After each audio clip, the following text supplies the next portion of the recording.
This is Retro Sports Radio. Visit RetroSeasons.com for more sports history. The 1976 Major League Baseball All-Star Game took place at Veterans Stadium in Philadelphia on Tuesday, July 13, 1976. This was the third All-Star Game to be played in Philadelphia, but the first at Veterans Stadium.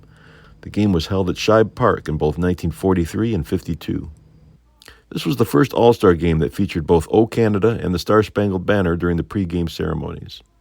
Even though the Montreal Expos had been in the league since 1969, the American League planned to expand into Toronto with the Blue Jays in 1977, so took this opportunity to start this new tradition. The American League starting lineup included two future Hall of Famers, Rod Carew at first and George Brett at third. They were managed by the Red Sox Darrell Johnson, who would start Detroit rookie phenom Mark the Bird Fidrych on the mound. Mark entered the game with a 9-2 record, which included 9 complete games in his 11 starts. The National League was managed by Sparky Anderson, who led the Reds to the championship in 1975, and they were still flying high in 1976, with the 53-33 record entering the break. This game featured 7 Cincinnati batters, including 5 that were in the starting lineup. This audio recording is from the CBS radio broadcast, featuring announcers Jack Buck, Brent Musburger, and Andy Musser. Randy Jones, the left-hander, a 16-game winner, will pitch to Ron LaFleur. And the thing about Jones is he seldom gives you anything good to hit. He won't let you hit his fastball. He's a sinker ball pitcher. He keeps those infielders busy, rolls his in at third base. As Frank Robinson coaches at first base, and Gene Mock coaches at third for Darrell Johnson. The umpire waits until the field is clear, and then he says, play ball, and the 47th annual All-Star Game is underway. The first pitch is low, ball 1. And most of the pitches from Randy Jones will be right down around the knees. Here it comes. Swing and a foul at the feet of the catcher, Johnny Bench. 1 ball, 1 strike. They say that Jones' strike zone is from below the knee to the top of the knee. And I don't think they stretch the point very much. 1 ball, 1 strike for LaFleur. They play him straight away with the left fielder Luzinski deep. The curveball is hit on the ground through the hole into left, a base hit. And that's the way it starts. And the speedy Ron LaFleur is on base. Luzinski gets it back in. And that's reflected in what we're talking about. The hard hit ground ball and That's exactly what you were pointing out just prior to the start of the game, Jack, that with Randy Jones not being the strikeout pitcher and inviting the ball players to hit the ball on the ground, they could get them through in the hole, as they did. Jones is a left-hander, but it's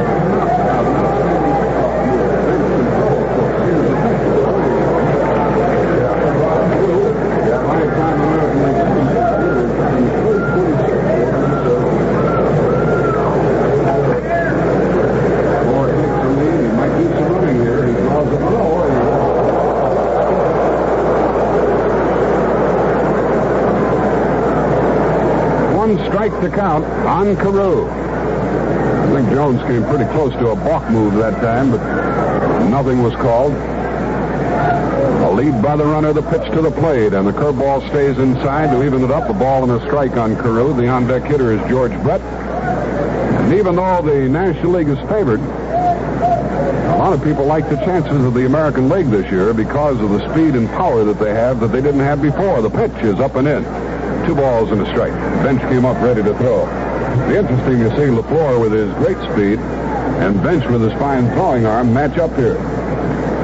Come on, Ron. Go ahead and run. 2 balls and a strike, the pitch, and a swing, a double play ball. 2 Morgan, 2 Concepcion, over to first, a double play. That was made to order. A big bounce to Morgan. And despite the running speed of Carew, who knew that he had plenty of time, and they turned it over easily. 4-6-3, 2 out, and George Brett is the batter.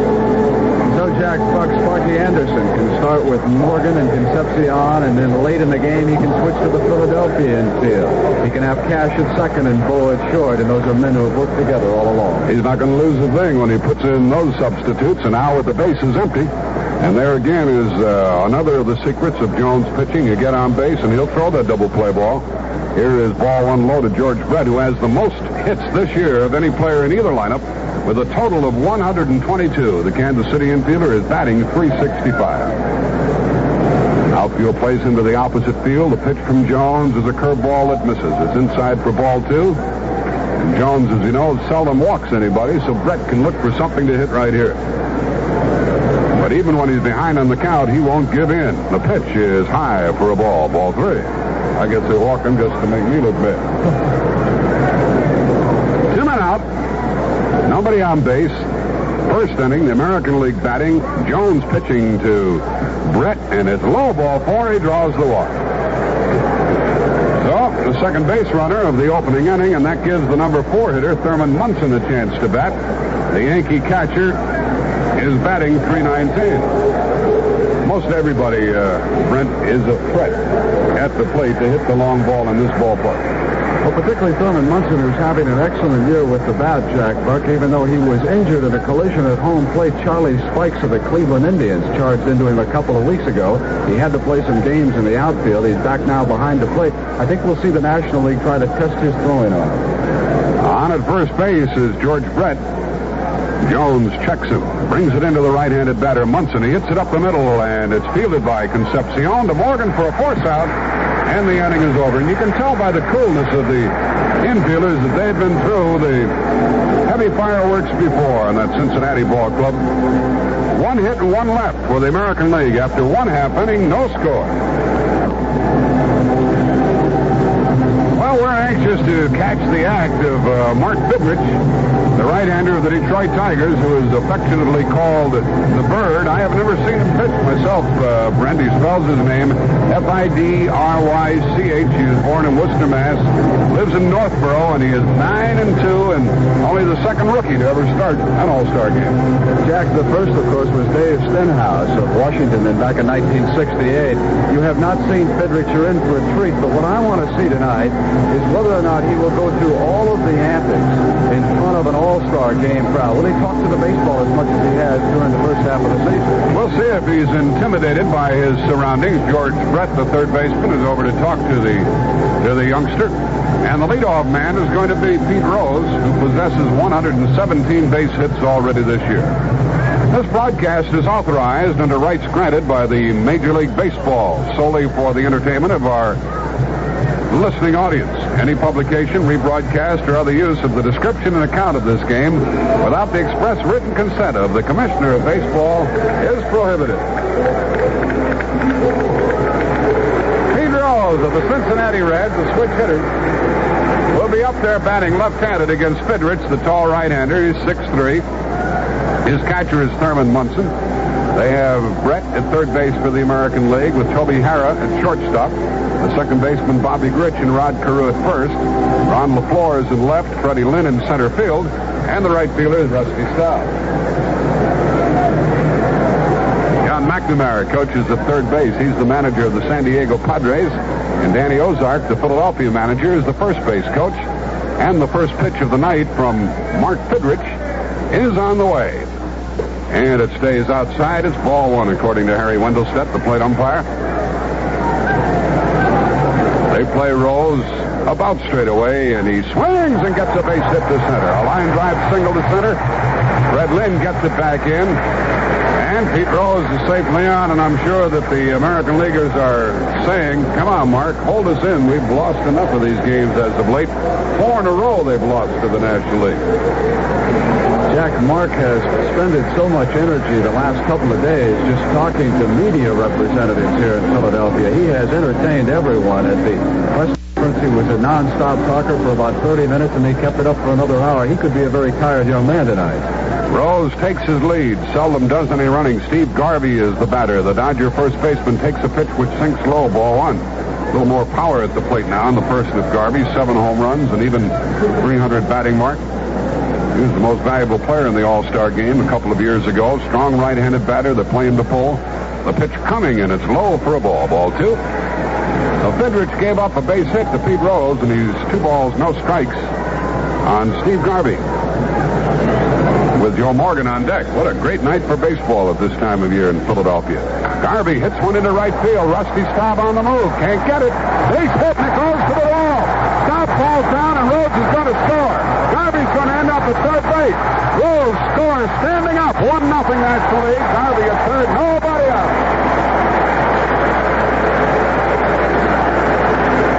And Jack, Jack, there we saw one of the problems presented by the artificial playing surface. The ball was stroked out into right field. It started to curve as Rusty Staub was coming over. It struck in front of him and bounced away quickly, and as Staub fell, the ball rolled back to the wall, and by the time he could retrieve it, the National League had scored. That's the problem for outfielders on the AstroTurf. You get too close to this baseball, and it'll bounce over your head. Now the infield is playing back. Off the stretch is Fidrych. Morgan, the batter, and he swings and misses. Strike one. Garvey's at third, nobody out. Garvey is now 5 out of 8 in National League play. They give him a 3-base hit all the way. Morgan trying to get the run home. He swings and pops it up. That will not get the run home with nobody out. I don't think Garvey will try it. Staub's under the ball, makes the catch, and stays at third as the throw comes in. And he threw a strike. Staub threw a strike to the plate. But Garvey straight at third, and it'll be up to George Foster with 1 out to chase Garvey home from third. George Foster is enjoying a remarkable season for the Cincinnati Reds. Jack, prior to the game, Sparky Anderson was saying that he thinks Foster this year is the most improved player in the National League.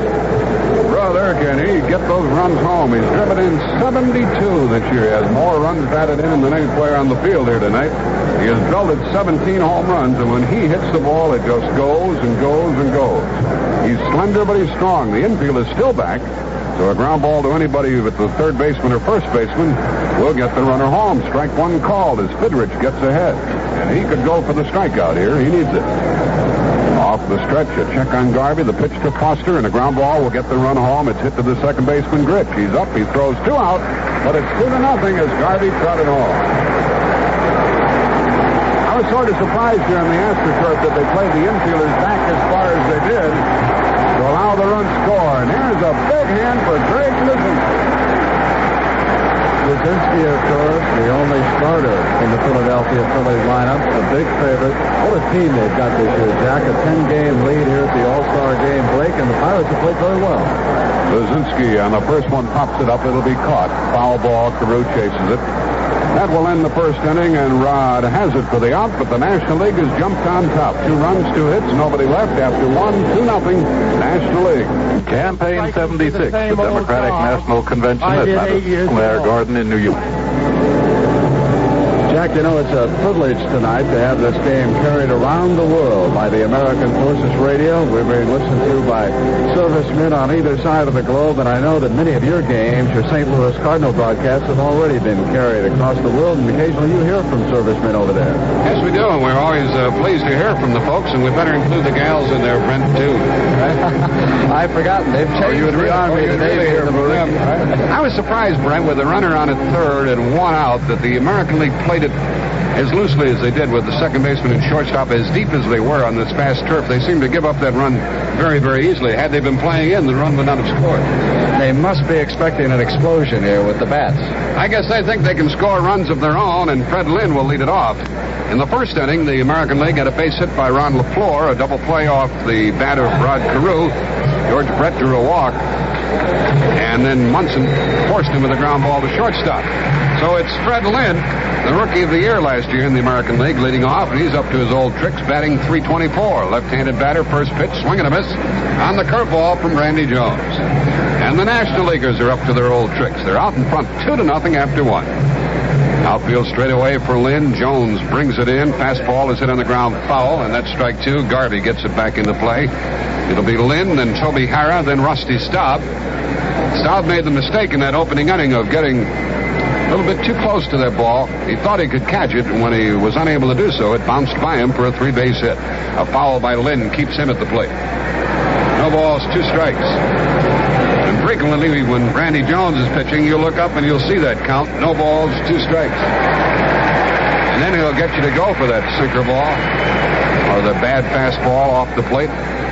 He'll seldom let you hit his fastball. The pitch coming, curve and a little tap foul. Still 0-2.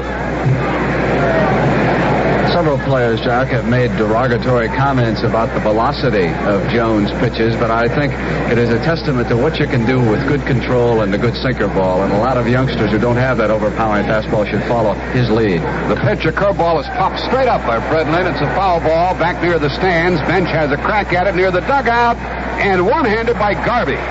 Either one could have caught it, but Garvey did, and Lynn is fouled out. I'll tell you this about Randy Jones. If you think he doesn't have a fastball, start crowding the plate and reaching for that outside pitch, and he'll spin you around and show you a little better fastball than he does when he wants you to hit his fastball. The batter is Toby Harrah. Here's a shortstop with power. That's an unusual commodity. He is belted 8 for the Rangers and batting .278. Right-handed batter. The pitch is low ball. Johnny Bench behind the plate. Rose guards the line with Harrah at the plate, and Concepcion is in the hole. The pitch is swung on and hit to Rose on one bounce. Plenty of time. He throws him out. 2 gone. Jones keeps those infielders busy, and Rose throws out Harrah. Rusty Staub will bat with the bases empty. Here's a fellow who's had the privilege, Brent, of being on 3 National League All-Star games, and now he wears the uniform of the Detroit Tigers. In the offseason, he was traded for pitcher Mickey Lolich, who got off to a terrible start with the New York Mets, but he's been coming on. A lot of it, Jack, was lack of support. The Mets didn't score for him. He's a tough out. The first pitch is outside from Randy Jones. You'd expect Rusty to take this pitcher up the middle or go the other way, and he's capable of that. Or he can hit with power. He's hit 6 home runs. Strike called. Caught the inside corner. Jack, it's amazing to me that a player who's as good as Rusty Staub has been traded as many times as he has. Here's the pitch, and it is a curveball inside. Ball 2, 2-1. Started with Houston, then was with Montreal and the New York Mets, and now the Detroit Tigers. He's choked up on the bat a bit and takes a strike over the inside corner. He bailed out on a curveball, and Jones dropped it over the edge. 2 balls, 2 strikes. Bases empty, 2 men out as the American League bats. Second inning, 2-0 National League. Fastball inside as Jones tried to slip it by him. He throws so slowly that when he throws his fastball, it looks like Bob Feller cut it loose. It's a full count. And the pitch, and a line drive base hit to right. Staub singles with 2 men out, giving Bobby Grich a chance to hit, and that's the second hit for the American League. And that's another part of Jones' philosophy. 3-2, here, hit it. He won't put you out. Let the fielders do the work, which has, of course, contributed greatly to his 16 victories as he comes into this All-Star game. That is the most victories by any pitcher at an All-Star break. Bobby Grich is the batter, and the American League could use some of his power, and he is capable. He's hit 7 home runs. A right-handed batter, the first pitch coming. It's a ball low and outside as Jones turned it over. It ran away from the right-handed batter a bit. They play Grich to pull. But Luzinski back near the track in left field. Here it comes, and it's high and away, and that's ball 2. The National Leaguers are leading here 2-0 in the second inning. Staub on at first for the American League, 2 out, and Grich waiting at the plate and digging in. On a 2-0 count, and a ground ball and a half swing to the charging Concepcion. He throws him out. I had to chuckle because even on 2-0, Grich didn't get a good swing. 6-3 on the putout, a hit and 1 left. 2 left for the American League. They trail after an inning and a half, 2-0. Began the job. Campaign 76, the Democratic National Convention. Back here in Philadelphia, and right now Mark Fidrych is out there warming up, and Jack, so far he has not been talking to the baseball. It has been a different manner. We've seen none of the antics which has attracted so much attention. Here at the ballpark, they point out that baseball has dedicated this All-Star game to the United States Navy, where we are hopeful of having the pleasure of visiting with a U.S. Navy representative here during the course of the game. Brent Musburger, your home is Billings, Montana. And tomorrow night, an old friend of ours, Max Patkin, will be up there entertaining at the ballpark.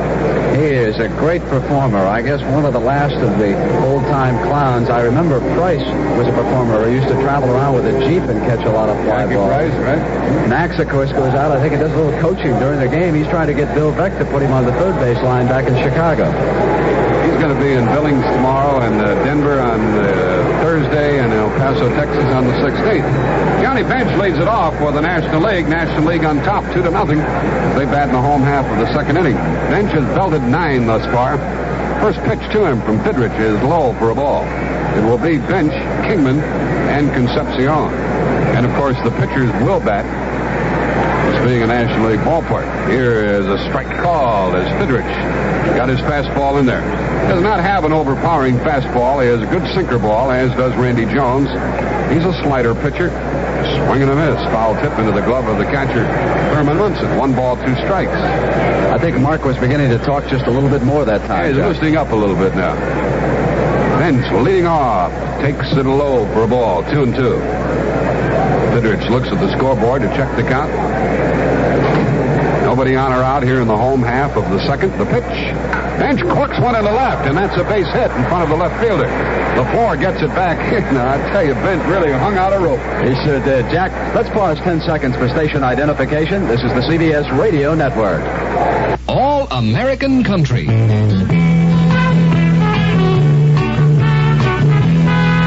WTHI Terre Haute.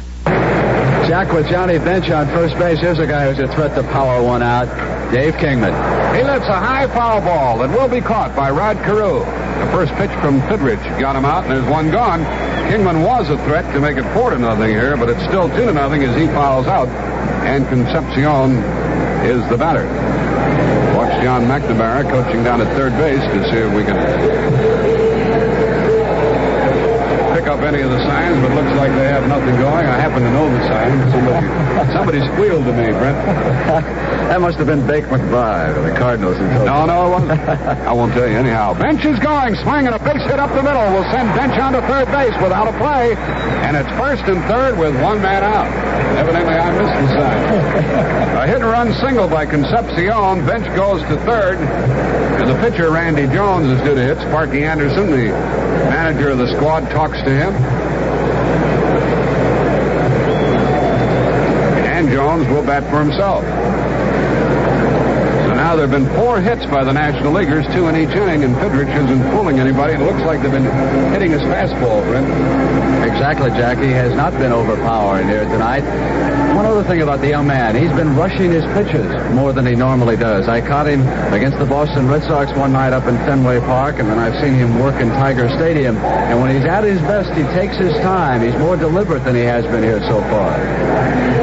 John McNamara, coaching at third, has talked to Jones, and now he talks to Bench, and we might see Jones bunt the ball here to try to move the runner down to second without trying to squeeze Bench home from third. A throw to first, and it's late. First and third with 1 man out here in the second inning. Concepcion is a threat to steal. Another throw, and he's back. It was close. Fidrych evidently has a good move. Jones throws left and bats right. Now there's a mixed-up creature for you. Check on the runner, the pitch on the way, and Jones takes a strike. It gets away. Concepcion goes to second, and Bench stays at third, and that'll be a fastball. Second and third with 1 man out.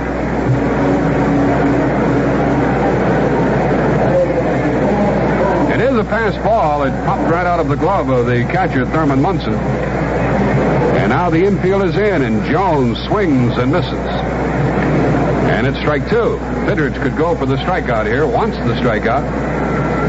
Brett, Hara, Rich, and Carew all playing in. The pitch to Jones struck him out for the second out. The first strikeout for Fidrych, and it's up to Pete Rose. Let's see if they pitch to him or take their chances with Garvey. Pete Rose started the ball game with a base hit, which is not unusual for him. What an amazing performer, Jack Buck. He has played at 4 different positions in All-Star competition. Third, second, and twice in the right and left. First pitch is a strike called as Fidrych got one over the outside corner down around the knees. Rose with a base hit could make it 4-0. Concepcion, the runner at second with fine speed. Here's the pitch. Pete swings, hits it to first.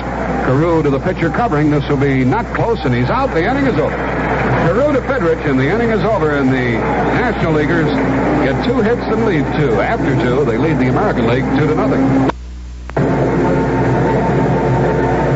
And we're back in Veterans Stadium. Jones is running out to the mound, prepared here to work his last inning. I guess the rules have always been that a pitcher can go but 3 innings unless we go extra innings. It's what they sang about in Fiddler on the Roof tradition, and they don't like like to break from it. So we're going into the third inning with the National League leading 2-0. They had another threat, but left 2 men on. And the American League will be anxious to get back in it at the expense of Randy Jones. And their pitcher is going to be lifted right here. That's the item we were talking about. We're going to have a pinch hitter. Looks like Hal McRae coming out to bat for Mark Fidrych. Hal McRae of Kansas City will indeed be the hitter. Jack, well, we've got a moment. I can remind everybody that the Summer Olympics begin Saturday, July 17th, and CBS Radio Sports will be on the job with special broadcasts from Montreal and regular bulletins and all our sportscasts here on the CBS Radio Network. We've been joined in the booth tonight by Win Elliott, who does such a great job for us on the weekends. He'll be headed up to Montreal. The fire reports out of there. I'll be going. Jim Kelly will be up there. Jack, you better jump away from the Cardinals and come up there for a week. We'll leave Win to handle that. He can put 30 minutes of copy in a 15-minute show better than anybody I've ever heard. He can do that. The pinch hitter is going to be Hal McRae, the Kansas City outfielder, who is having a very fine season with the front-running Royals. A couple of these races in both divisions of both leagues have disintegrated a little bit. And the closest one involves Kansas City and Texas at the moment. And McRae has played a big part in the success of the Kansas City Royals. He'll be followed by LaFleur and then Carew. McRae is batting .347. Here's a swing and a miss, strike one. Former member of the Cincinnati Reds. Otherwise, I guess the Reds would have another player in the All-Star team. Randy Jones working his third inning. McRae batting for Fidrych. We're in the third. The National League leads 2-0. The pitch is coming, and it's high and away. Fidrych worked 2 innings. And he allowed 2 runs, a total of 4 hits. McRae on a half swing hits it back to the pitcher. Jones gets it and flips a little bit out as Garvey helped him. Jones was in an awkward throwing position. Somehow those left-handed pitchers just can't throw the ball to first base. I don't know if it was the fact he was left-handed or the fact he seemed to stumble on a seam out there on the artificial surface for just a moment, and indeed he did throw off balance. Fidrych worked 2 innings. He allowed 2 runs, 4 hits. He struck out 1, and he walked none. The batter is Ron LaFleur, and he takes the ball. American League looking for a base runner here in the third. The pitch is a fastball at the knees and a strike called. 1 ball, 1 strike.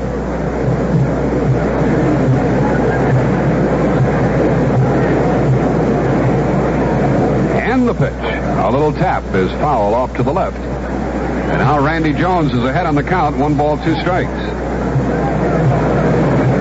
This hitter, Jack, has to be a great inspiration for a lot of people in America. Ron LaFleur spent some time in a prison in Michigan. He's come out, and earlier this year he tore up the American League. He hit in 30 consecutive games. A swing and a miss, and LaFleur missed the off-speed breaking ball. And down he goes for Jones' first strikeout of the night. There are 2 men gone.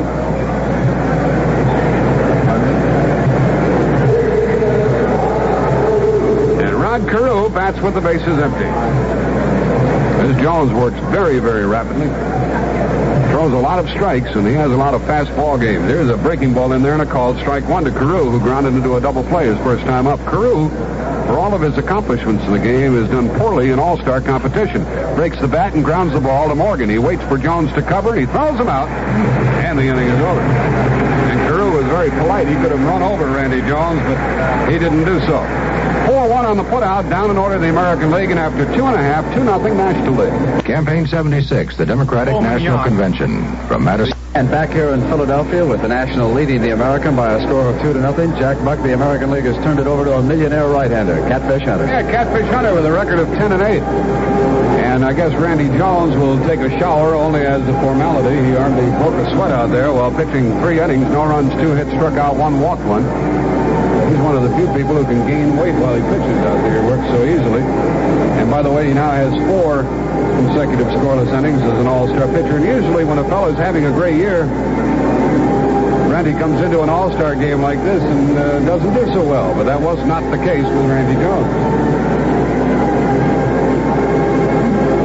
And now we have the Catfish with a cheek full of tobacco out there, getting ready to pitch to the National League and Steve Garvey in the home half of the third inning. What's the score, you say? Well, the National League's on top, 2-0. Got 2 in the first, and a single by Rose, a triple by Garvey, and a ball that bounced past Rusty Staub, and then an infield out by George Foster. 2-0 for the National League as they bat. Steve Garvey in his white home Dodger uniform with the blue helmet, blue trim, and the pitch from Catfish Hunter. And it's bunted and it's foul off to the left. Garvey trying to get on base, bunted the ball foul. He'll be followed by Morgan and then Foster. The National League threatens to make it 5 in a row in front of a crowd of 61,000 at Veterans Stadium in Philadelphia. They had the first night All-Star Game here in Philadelphia quite a few years back, 1943.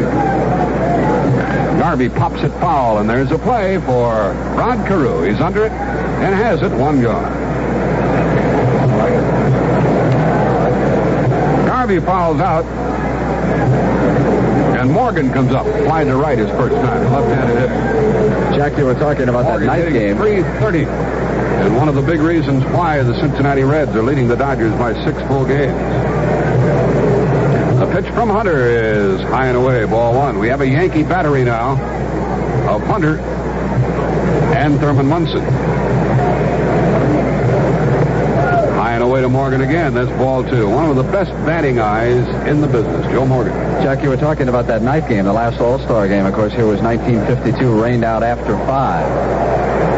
Here's the foul ball hit down into the seats off the bat of Joe Morgan. 2 balls and a strike. They still have, talking about the American League, Brett at third, Hara at short, Carew at first. Moore in left, Lynn in center field, and Staub in right. With 1 out, Morgan swings and hits a base hit to the right of Bobby Grich. That's the 5th hit for the National League, and Morgan, a base-stealing threat, is on base with 1 out. National League had 4 hits off of Mark Fidrych, the starter. And now a base knock off Catfish Hunter, and Foster is up. Drove in a run with an infield out in the opening inning. Foster has driven in 72 runs already this year for the Reds. They play him deep into the left. Right-handed batter. Brett near the line at third. Throw to first. Morgan is back. He's being held by Rod Carew. Hunter looks over there. Morgan is not going, and there's a foul by Foster. A line drive down into left field. Strike 1. Morgan bluffed to break, but didn't go. American Legion baseball is well represented. 35 former American Legion baseball players are on the rosters of the American Legion.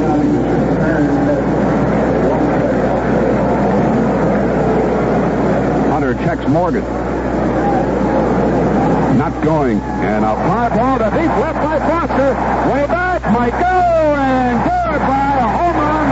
Makes it 4-0. There's something about Foster, the way he hits that ball. When he gets into it, it just goes and goes and goes.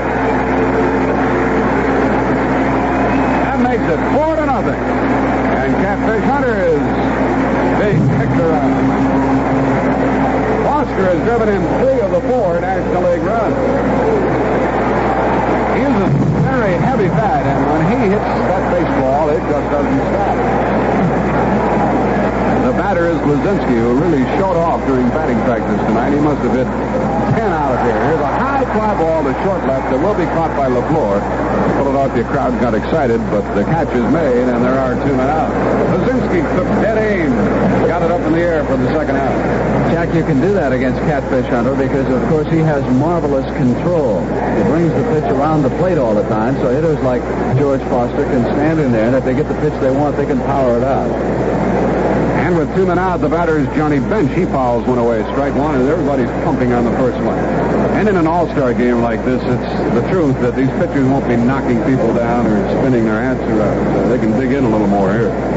With 2 men out, Bench swings and misses. Hunter threw it by him. Bench got a base hit his first time. We're in the home half of the third, and it's 4-0 now.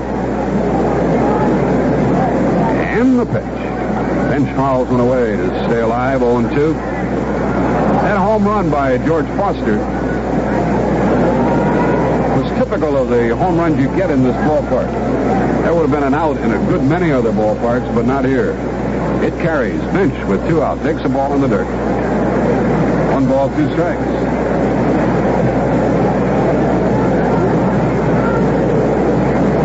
Hunter is been treated rudely in All-Star competition. 1 ball, 2 strikes, and a foul by Bench. Backing out of play. And an All-Star souvenir is a coveted item here.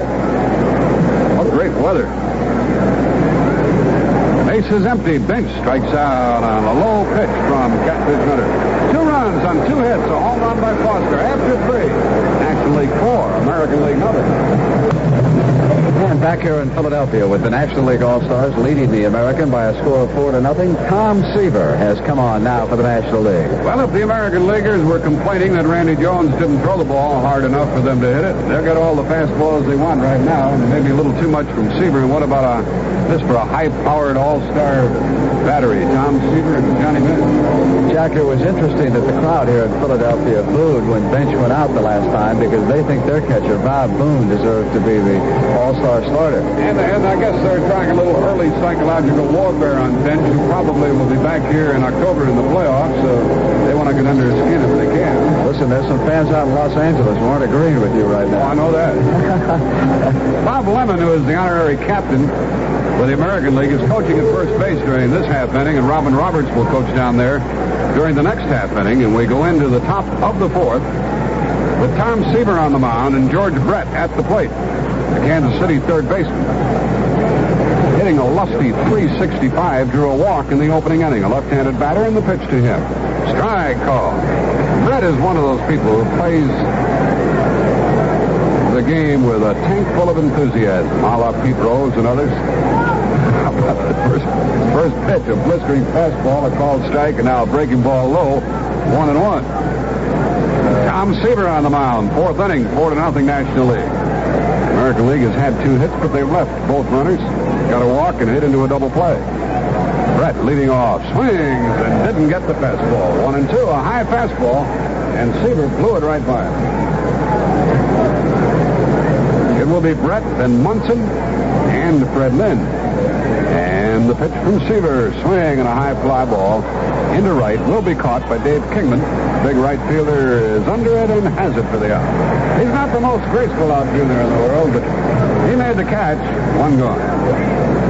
Earlier this season, John Matlack, a teammate who is also on this All-Star team, criticized Dave Kingman for not taking outfield practice, and shortly thereafter, the Mets went on a tear, a long winning streak, and Dave Kingman turned red hot with the bat. He didn't criticize him when Kingman was standing next to him with a bat in his hand, did he? Munson is up with 1 out. The Yankee catcher hit into a force out his first time, a right-handed batter. And the pitch from Seaver on the way, a foul off to the right. Seaver relieved on Sunday. And Johnny Bench was hit by that foul ball.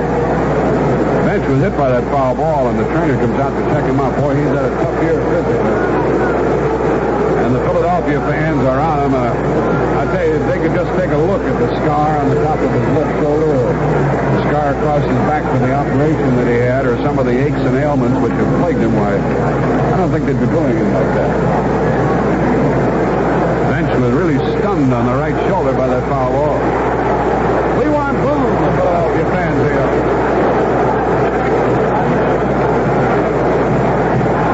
One man out. 1 strike to count on Munson, and Seaver gets ready to work again. His pitch is low with the ball. 1 ball, 1 strike to count.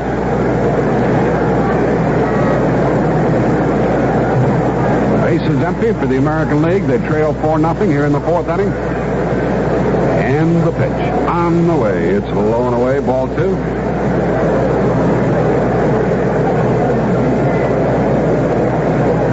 Seaver waits for the batter to get set again and brings it in to Munson, the right-handed batter. Swing and a foul. Back to the right now to play into the upper deck here in Philadelphia. 1 ball, 2 strikes. Fred Lynn waiting to bat next for the American League. Lozinski back near the track and left with Munson at the plate. He's popped 8 home runs this year. Seaver kicks and fires. Munson swings and got a piece of it. Foul back to the screen. It's still 1-2. What a wonderful job the Philadelphia Phillies organization has done in hosting this All-Star game. Everything has been top rate. Pre-game activities here tonight ran like clockwork. Seaver brings it in, and Munson swings and a high fly ball behind second. Concepcion, the shortstop, fades out, waits, and has it 2 out. 2 men gone. Munson was jammed and popped out. With 2 gone, Fred Lynn takes a little while getting to the plate. Rear Admiral McClinton of the U.S. Navy is here with us, Brent. I'll let him share the microphone while you talk to him. This All-Star Game has been dedicated to the U.S. Navy. It was interesting, Jack, to find out that the Navy was founded here in Philadelphia as Tom Seaver throws the ball inside to Lynn. And you have to be a Philly fan, too. I have to tonight, and I'm a National League fan from way back, Brent, so this is really a thrill for us. The Navy was founded back here on the 13th of October of 1775. We're almost 201 years old now. Tom Seaver throws another ball, and, of course, I know many of your naval men are listening around the world on American Forces Radio. They are indeed, and they're just as thrilled as those of us who are here tonight, Brent. Here's Lynn with a long one to right, and it's a home run. Tom Seaver putting the American League on the board. Fred Lynn, who has hit 6 for the Red Sox, really got into it, and 2 former Southern Cal athletes hooked up there, and Lynn got the better of Tom Seaver. It's 4-1 now, and the fans like that because they love the action. They don't want to see a one-sided game here. And, Jack, I imagine the American League would like Rear Admiral Robert McClinton to sit right here for the rest of the game. They'll bring Toby Harrah to the plate. Harrah grounded out his first time up. So we've had a couple of home runs tonight. One by George Foster of the Reds, and one just now by Fred Lynn. Strike 1 call to Harrah. He's batting with 2 men out. Lynn's home run puts the American League on the board here in the 4th inning. Swing and a foul tip, and that's strike 2, and Seaver is quickly ahead of Harrah. Rusty Staub on deck. Seaver, seemingly unperturbed by the home run caught by Fred Lynn, goes right back to work. And a swing and a foul keeps Harrah at the plate. Admiral, we like your farsightedness. You're getting more and more women involved in the U.S. Navy, including Indeed. the Naval Academy. I have 81 ladies who entered just 7 days ago, as a matter of fact, Jack, and they're well ensconced down to the Naval Academy, and apparently starting off very nicely. Harrah batting with 2 and out. Seaver pitches a swing and a pop fly will be caught by the second baseman, Joe Morgan. 1 run on 1 hit, the Lynn home run. We go to the bottom of the 4th. National League leads by the score of 4-1. Once in a while you find someone who knows what to do,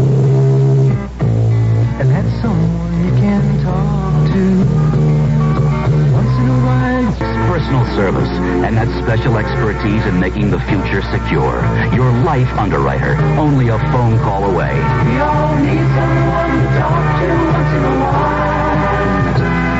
Someone to tell our dreams to help make those dreams come true. Your life underwriter wants to see you smile. That certain special someone you ought to talk to once in a while. A message from your National Association of Life Underwriters. Imagine Campaign 76, the Democratic National Convention. Philadelphia crowd came alive when they saw Larry Bowe and Mike Schmidt head for the bullpen to warm up along with Cesar Cedeno of Houston. Dave Hughes will lead off in the home half of the 4th to be followed by Concepcion, and Seaver is due to hit against Catfish Hunter. The score is 4-1 as Fred Lynn's homer has put the American League on the board, and Kingman swings hard and misses strike 1. Kingman fouled out his first time. He possesses 30 home runs. There's quite a few at the All-Star break. He's ahead of Wilson's National League record pace. A swing and a miss by Kingman. And that's strike 2. He strikes out a lot, Kingman does. If you throw the ball where he's swinging, he'll lose it for you. Outfield deep to the left as Hunter pitches. Swing and a miss, a bad ball. And he struck him out. Second strikeout for Hunter. Well, let the Admiral get a plug-in for Navy recruiting before we see what happens to Concepcion. This is a thrill for the Navy here tonight, Brent, I can tell you that. And the kind of people we see in a crowd like this are those we'd like to see come into the Navy. There are a lot of youngsters here who are our style tonight, I can tell you that. Admiral, thanks for dropping by. Pleasure to be here. Thank you. Dave Concepcion with a swing and a miss, strike 1. Concepcion singled his first time up, so he's trying for his second hit of the night. And he pops it into short left field. The floor broke back. Now comes hard. He'll get there, and on the move he has it for the out. 2 men gone. 2 men gone, and the batter will be Tom Seaver, who'll bat for himself here in the 4th inning. We mentioned earlier that Catfish Hunter has been popped around, and after previous inning, he had given up 4 runs in less than 4 innings in All-Star competition. Seaver can handle that bat, but against Hunter, why, I'd say the odds were great of a base hit. He takes a strike. National League has out-hit the Americans 6-3, and the National League leads 4-1. 4th inning. Swing and miss by Seaver. He looked overmatched on that swing. Strike 2. Hunter working in a hurry. Needs a fresh chew of tobacco. Strikes him out. The inning is over.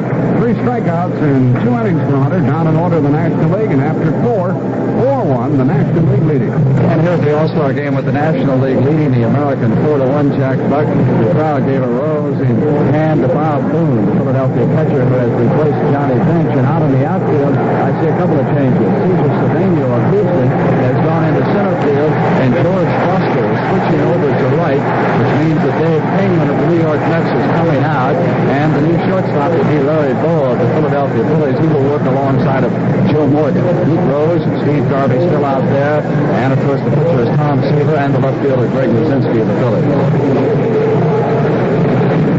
Well, we've got a moment here as Seaver completes his warm-up to remind everybody that because we've had a lot of surprises in the tennis world, it should be some U.S. Open coming up from Forest Hills. That begins on August 31st. And CBS Radio Sports will bring you exclusive courtside report.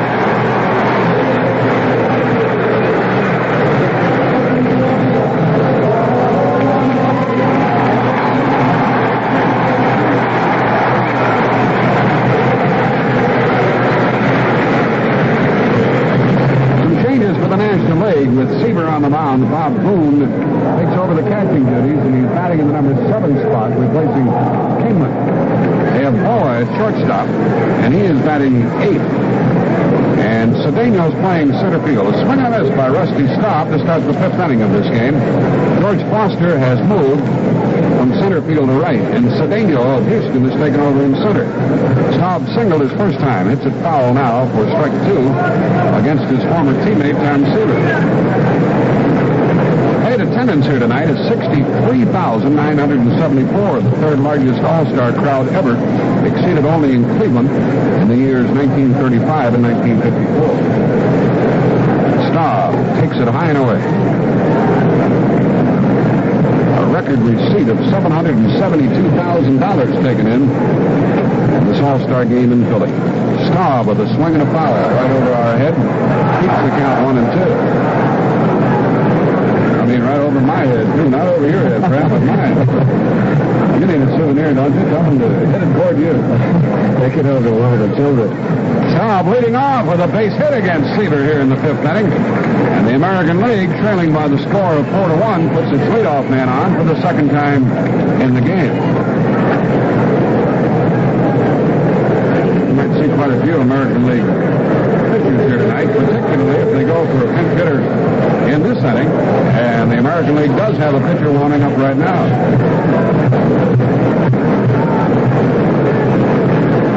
The batter is Bobby Grich of Baltimore. Swing and a miss, strike 1. 4 base hits for the visitors, the American League, as Perez, Cash, and Al Oliver head down to the National League bullpen to warm up. Here's a swing and a miss for strike 2. Grich grounded to short his first time. In the 5th inning, and Staub is led off with a hit. Garvey plays behind him at first base. Seaver looks over there and pitches. Rich took a half swing, held up ball 1. 1-2. Johnny Bench gave way to Bob Boone, who's behind the plate now. And Louis Tion warming up for the too seriously on that foul ball. Staub with the lead, Seaver with the pitch, and Rich looks at it blown away. Nicky Rivers is on deck. It appears he'll pinch hit for Catfish Hunter. Staub with 2 hits in this game. Leads away. Grich hits it on the ground foul, and Rusty is now 3 for 5. All-Star competition. When you can hit, you'll hit. I guess whether you're taking batting practice in a regular season game or an All-Star game or whatever, and Staub can hit the ball. Grich pitch, trying to follow it up with a base hit. Waits, swings, fouls it out of play. It's still 2-2. We're in the fifth inning with the American League, the visiting team batting, and the National League on top, 4-1. They scored 2 in the first. Single by Rose, triple by Garvey, and a ground ball, and 2 in the third on a 2-run homer by George Foster. Fred Lynn is giving the American League their only run. The pitch to Grich. Swinging a double play ball to Morgan. Has it. Over to short to Boa. And out at first to double play. There's a tough hop for Joe Morgan. This is an all-AstroTurf field except for the sliding pitch. And that ball hit off the turf, off the dirt on the short hop to Morgan, but he stayed right with it, got it to Boa, and over to Garvey. And it was the second double play that Joe Morgan has started at second base. Back in the first inning, he fielded a ground ball by Rod Carew and double up Ron LaFleur. Well, a couple of double plays. One bailed out the starter, Randy Jones, and this one helps Tom Seaver. And Mickey Rivers, the Yankee outfielder, is at the plate, batting left-handed and hitting for Catfish Hunter. Rivers chokes up on the bat a bit, hits it foul, strike one. Rivers is batting .310. A lot of his base hits of the infield variety. He can run. 2 men out, nobody on. Seaver goes into a full windup. Here it comes, and it's low. Well, Hunter worked only 2 innings, gave 2 runs, 2 hits, struck out 3, walked none.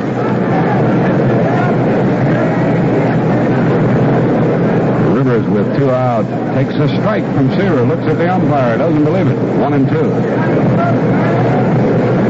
Harry Wendelstedt is the man in blue behind the plate. Jerry Neudecker, Andy Olson, John Denkinger, Satch Davidson, and Jim Evans, the other umpires. Seaver pitches, swing, a foul by Rivers out of play to the left. Well, the American League put the leadoff man on base in this inning. The old double play followed. National League has Rose, Boa, Morgan, and Garvey on the infield. Boone catching. The pitch is low from Seaver. 2-2. Luzinski's still playing. He's in left, Cedeno in center, and Foster in right. Seaver's 2-2 delivery. Struck him out on a high fastball. Seaver gets his first strikeout. No runs, 1 hit, a double play, nobody left. And after 4.5, 4-1, National League. And Jack, baseball's year-long most memorable moments campaign came to a climax here in Philadelphia today with the announcement earlier of Henry Aaron's 715th home run as the most memorable moment ever in baseball, and Babe Ruth as the most memorable personality. Bobby Thompson shot heard around the world back in the 1951 National League playoffs for the Giants against the Dodgers. That was second to Aaron, and both Thompson and Aaron were on hand today at the luncheon, and Bobby Thompson handles himself with a lot of grace and dignity, doesn't he? Hey, he reminds me a lot of Joe DiMaggio in this day and age. The charm that DiMaggio has, Thompson possesses the same. Wherever he goes, people eyeball him and enjoy seeing him. We have Louis Tion coming into the game here now as the third American League pitcher of the night. And he's a favorite over here because, well, I guess because he's so old.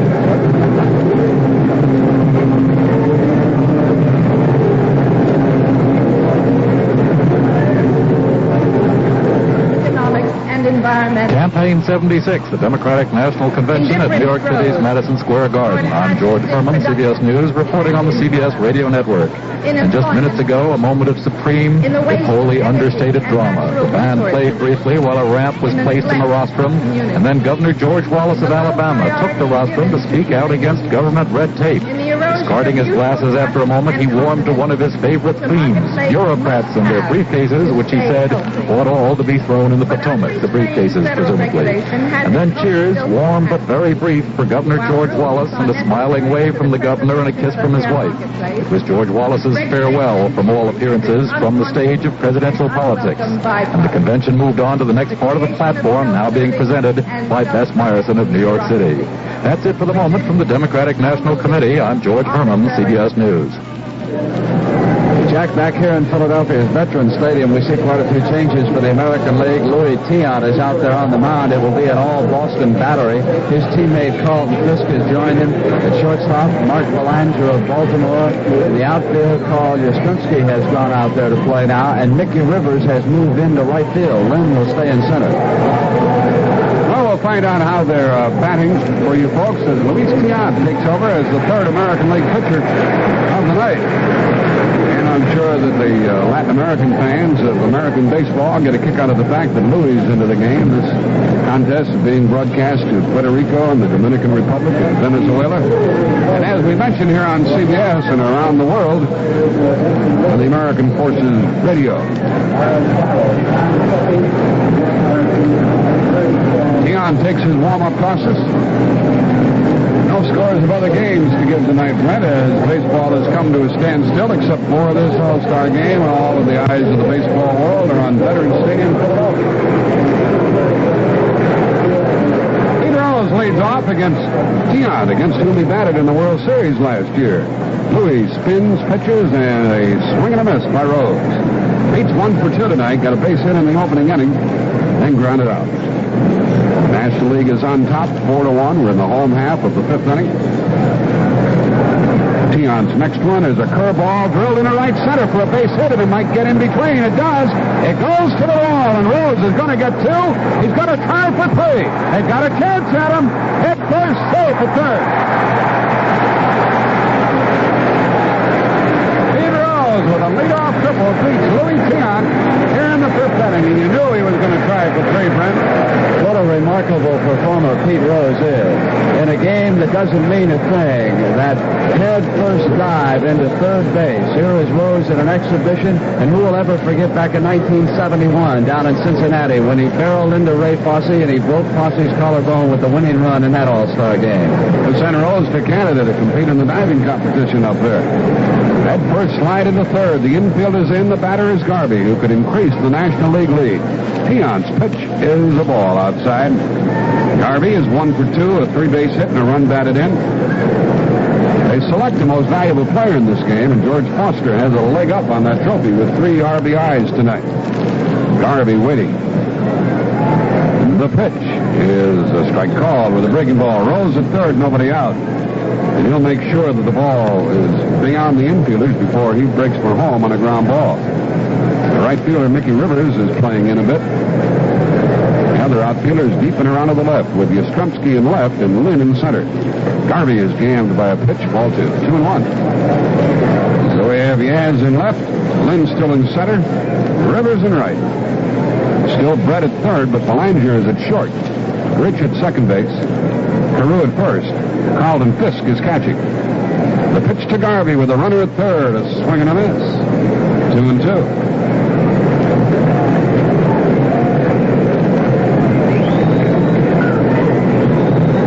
Garvey trying to get the runner home. National League leading. 4-1, home half of the 5th inning. A leadoff triple by Pete Rose. His second hit of the night. Garvey calls time. One tobaccature has followed another here as Catfish Hunter gave way to Louis Tiant. Mark Fidrych started the game. This is the 3rd American League hurler. The pitch on the way, and Garvey looks at a fastball. 3-2. Fastball out and away from Garvey, but he wouldn't chase it. Garvey's dad is here visiting from Florida.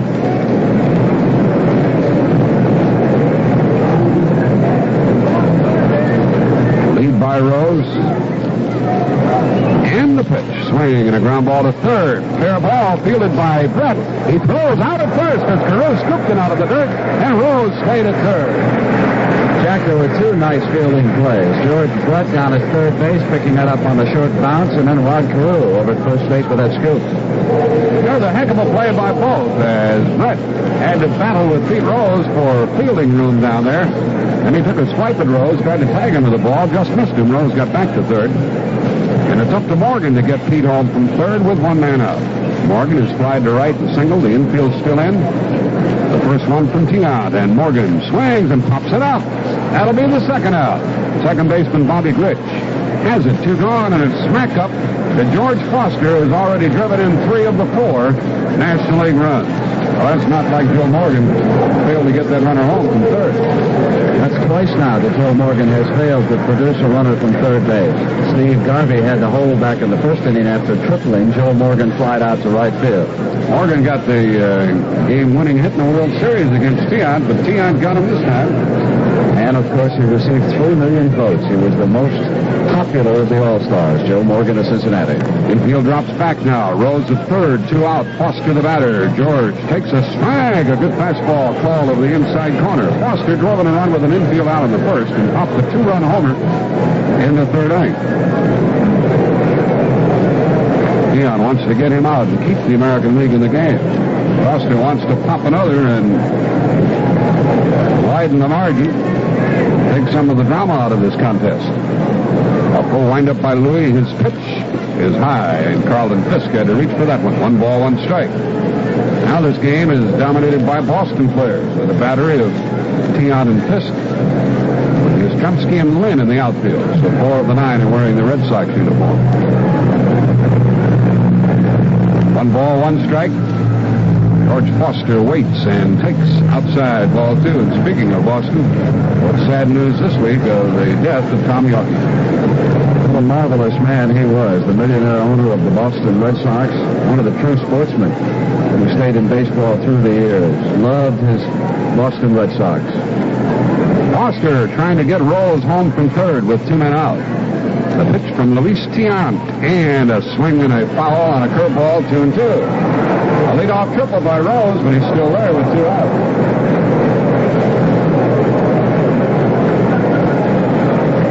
Greg Luzinski waits on deck, but for the moment it's a battle between Tiant, who wants a new baseball, and George Foster. John McNamara, the San Diego manager, coaching at third. Andy Ozark, the Phillies skipper, coaching at first. Foster waiting. Fisk gives the sign. Tiant looks at third at Pete Rose and goes to work. The pitch. Swing and a smash to short. 1 hop to Belanger. He has it and throws. He's out. And Rose died at third base after the leadoff triple. Great pitching by Tiant. No runs, 1 hit, 1 left. 3 left for the National League. But after 5, they lead the American League 4-1. To me, a lot of car advertising sounds something like this. Mr. Average, tell us about your new car. In my own words, my new car is truly a great automobile. The Caballero. I know who I am. And the Caballero is a car for the man who knows who I am. Well, America, we did it. We made a big car small and a small car big. Push aside the tons of car advertising, and of all the cars in the world, Road Test Magazine named Subaru Car Line of the Year. Or maybe it's because only we have a four-wheel drive wagon, or because every Subaru has front-wheel drive, the CT engine, and a price tag that makes us an economy car for today's economy. And at Subaru, we don't have to manufacture great things to say about our car, because we manufacture a great car. Test drive at Subaru at your local Subaru dealer.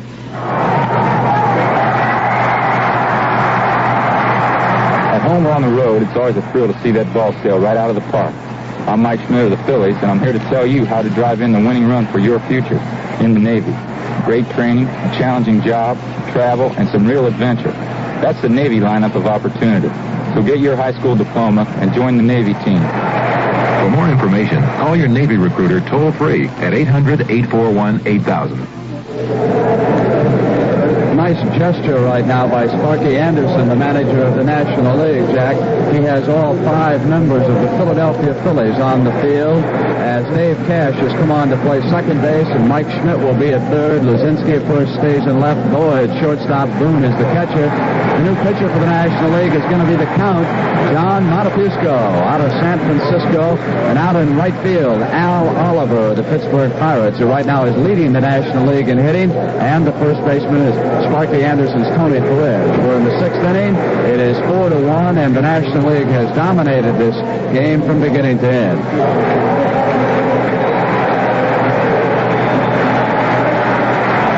You can hear the crowd reacting to the introduction of the other Phillies players. Here's the batting order now with numerous changes for the National League. Al Oliver is leading off. He's in right field. Dave Cash of the Phillies at second base, hitting second. Tony Perez of the Reds playing first base and hitting third. Mike Schmidt of the Phillies at third base, batting fourth. Luzinski is still in the game in left field. Cesar Cedeno is in center field and batting sixth. Bob Boone behind the plate of the Phillies, of course. Larry Boa of the Philadelphia club is the shortstop, batting eighth. And John the Count Montefusco, another of the characters of baseball, becomes the third National League hurler of the night, following Jones and Seaver to the mound. We're going into the sixth inning with the National League on top, 4-1 over the American League. And Carl Yastrzemski of the Boston Red Sox will step into the batter's box. He's had a marvelous career as an all-star performer out of the American League. Yastrzemski at the plate for his first at-bat. Now batting .264, but he's a better hitter than that, as you know. And strike one is called from Montefusco, the tall right-hander. Don Seaver worked 2 innings, allowed 1 run, 2 hits, struck out 1 walk, none. Yastrzemski, the left-handed batter, corks it foul back here, and that's strike 2. Yastrzemski will be followed by Carew and then George Brett. Philadelphia Phillies are represented now by Schmidt, Boa, Cash, and Boone, and Luzinski. The pitch to Yastrzemski. Misses outside, ball 1. Yastrzemski leading off in the 6th inning. National League leading 4-1, 2 runs in the first, 2 in the third. The 2 runs in the third on a home run by George Foster. Fred Lynn homered for the American League. A ball to Yastrzemski. 2 balls, 2 strikes.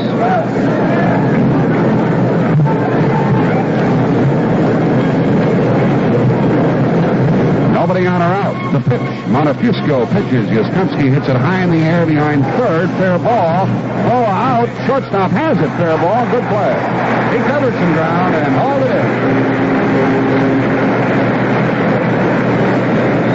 Yastrzemski pops to short to start it. And that in-league has switched things around a little bit, Brent. They have Mike Schmidt batting in the number 9 spot, with Montefusco hitting 4th. Jack, again on that catch by Boa, the familiarity with the ballpark helped him. He knew exactly where that rail came in down there. And he knew with Luzinski in left field that the left fielder wouldn't bother him. So there's 1 out, and Rod Carew, 0 for 2, is at the plate. Left-handed batter against Montefusco, and a swing and a miss, and Montefusco blew it by him.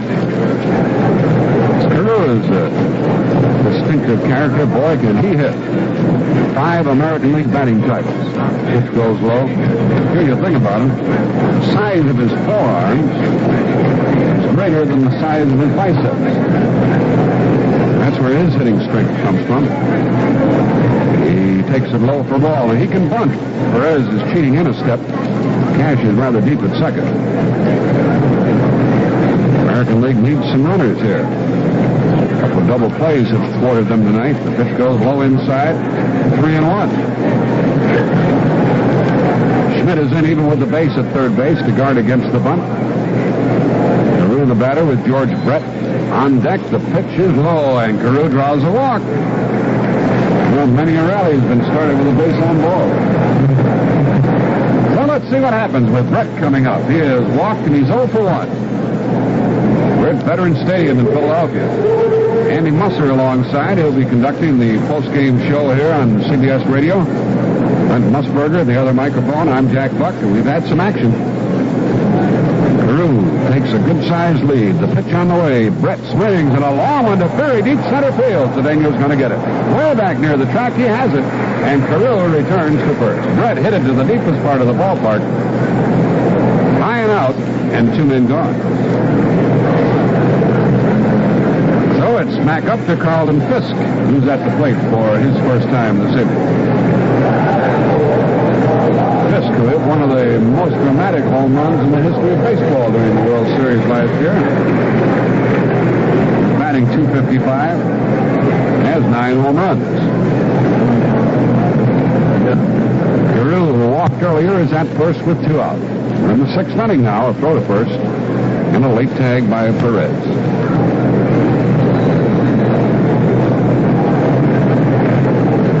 Each club has used 3 pitchers. Montefusco has followed Randy Jones and Tom Seaver to the hill. First pitch to Fisk is high and away.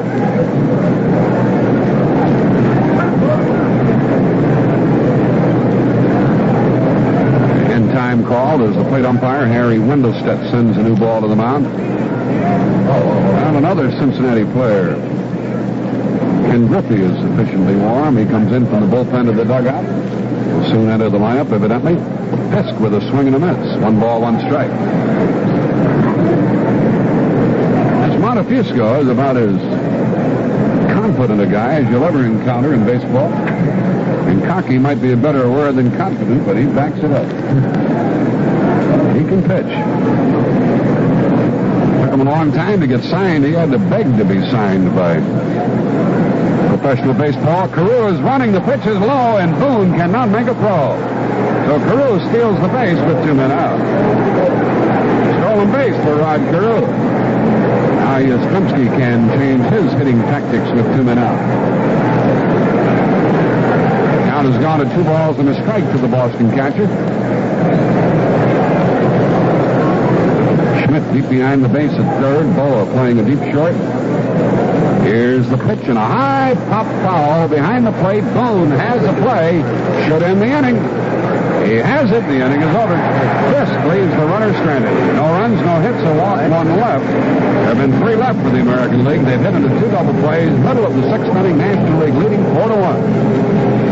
And let's pause 10 seconds for station identification. This is the CBS Radio Network. All American Country.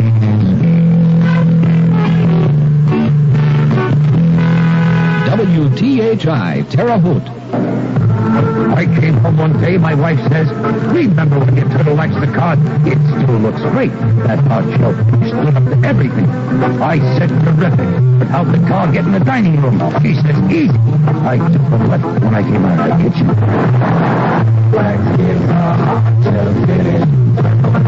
That turtle wax is so easy, I can polish my car faster than my girlfriend puts on her lipstick. But with her mouth, that takes half an hour.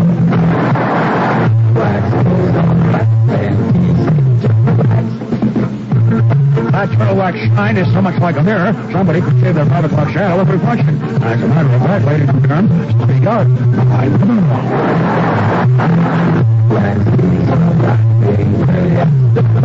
Liquid orchids, a total as a million stand-up routine.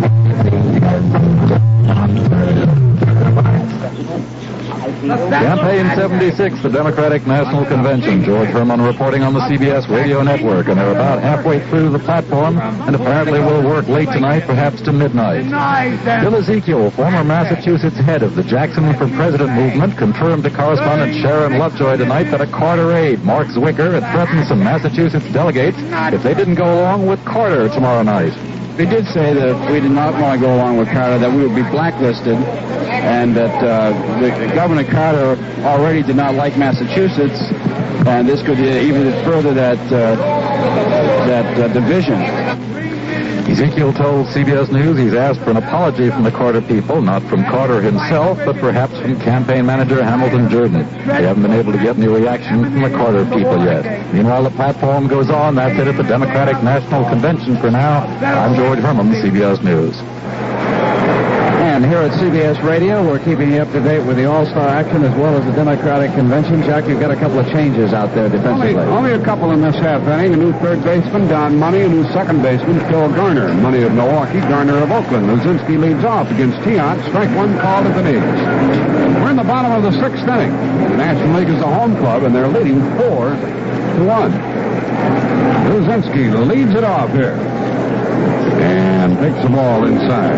He's 0 for 2. Cesar Cedeno waits on deck. Brzezinski has played the entire game.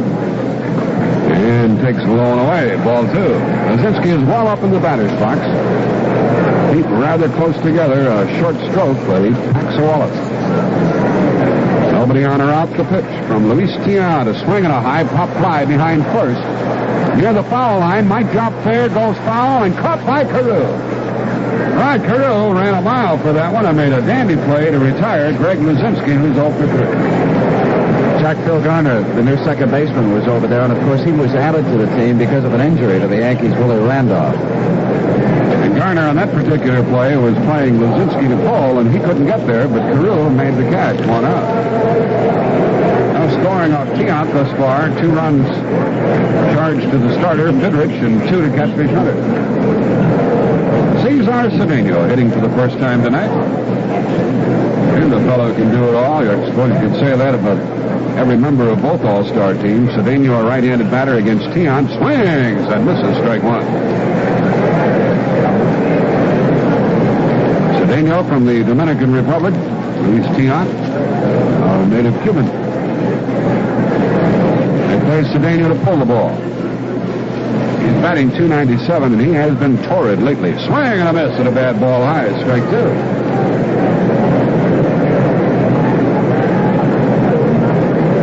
Cedeno batting with 1 out in the 6th inning. The National League on top, 4-1 over the Americans. And Tiant kicks, spins, and fires high with a breaking ball, 1-2.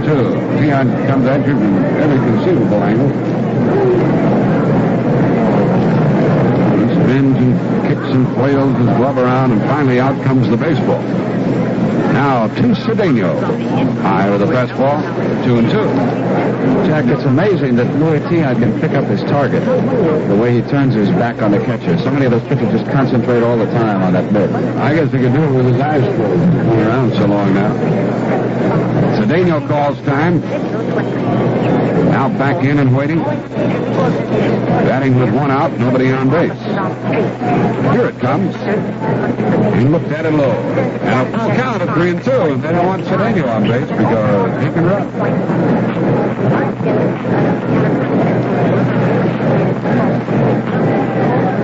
Bob Boone of the Phillies waits on deck. Cedeno with a 3-2 count. Tiant brings it to him. Swinging a foul, and will do it again.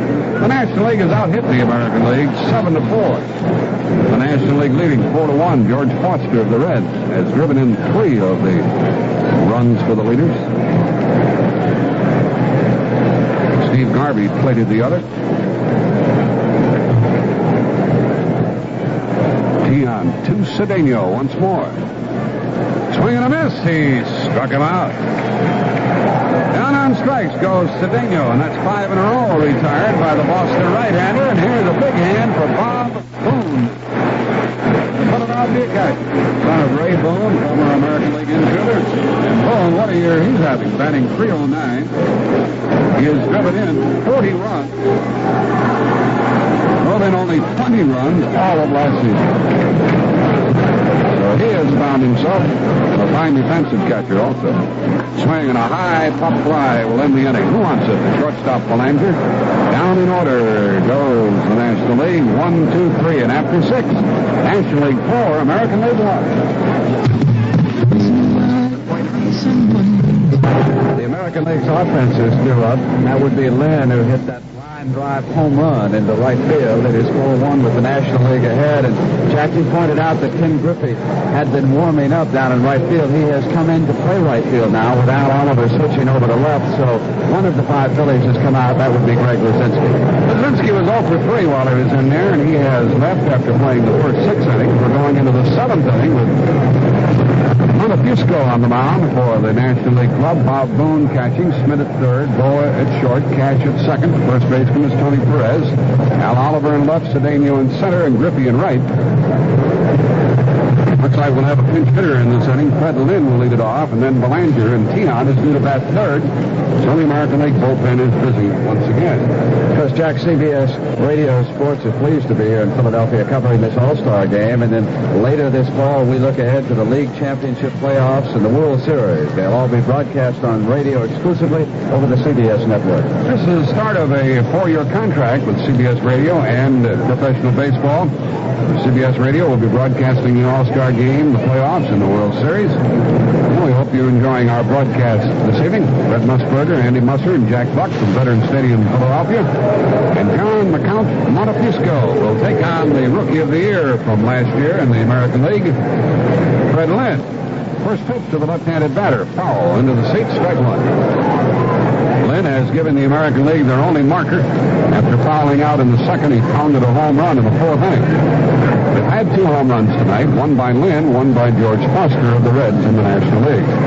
Lynn with a swing and a foul to the screen, strike 2. What a sweet, lovely swing this guy. What a fine young athlete. And, of course, he is one of a handful of players who still has not yet signed a contract. He was troubled by that earlier this year with the Red Sox. Here's the ball outside to Lynn, and along those lines, a very important meeting will take place here tomorrow in Philadelphia. Agreement with the new proposal, which the players seem to think is okay. Here's a swing and a miss, and he struck him out. The ball in the dirt, and Boone tagged him, and Montefusco wisely reminded the catcher, tag him, which he did for the strikeout, and no hits against Montefusco in an inning and a third. We started early here, Brett. The National League has won 4 in a row. They got 2 in the first, and not much doing for the Americans. Right now, Jack, warming up for the American League is Frank Tanana of the California Angels. He's an outstanding left-hander. Some people tell me that he is the best left-hander in the game. You can name all the others. Randy Jones, Matt Wright, whoever you want. Belanger took a strike and now a ball.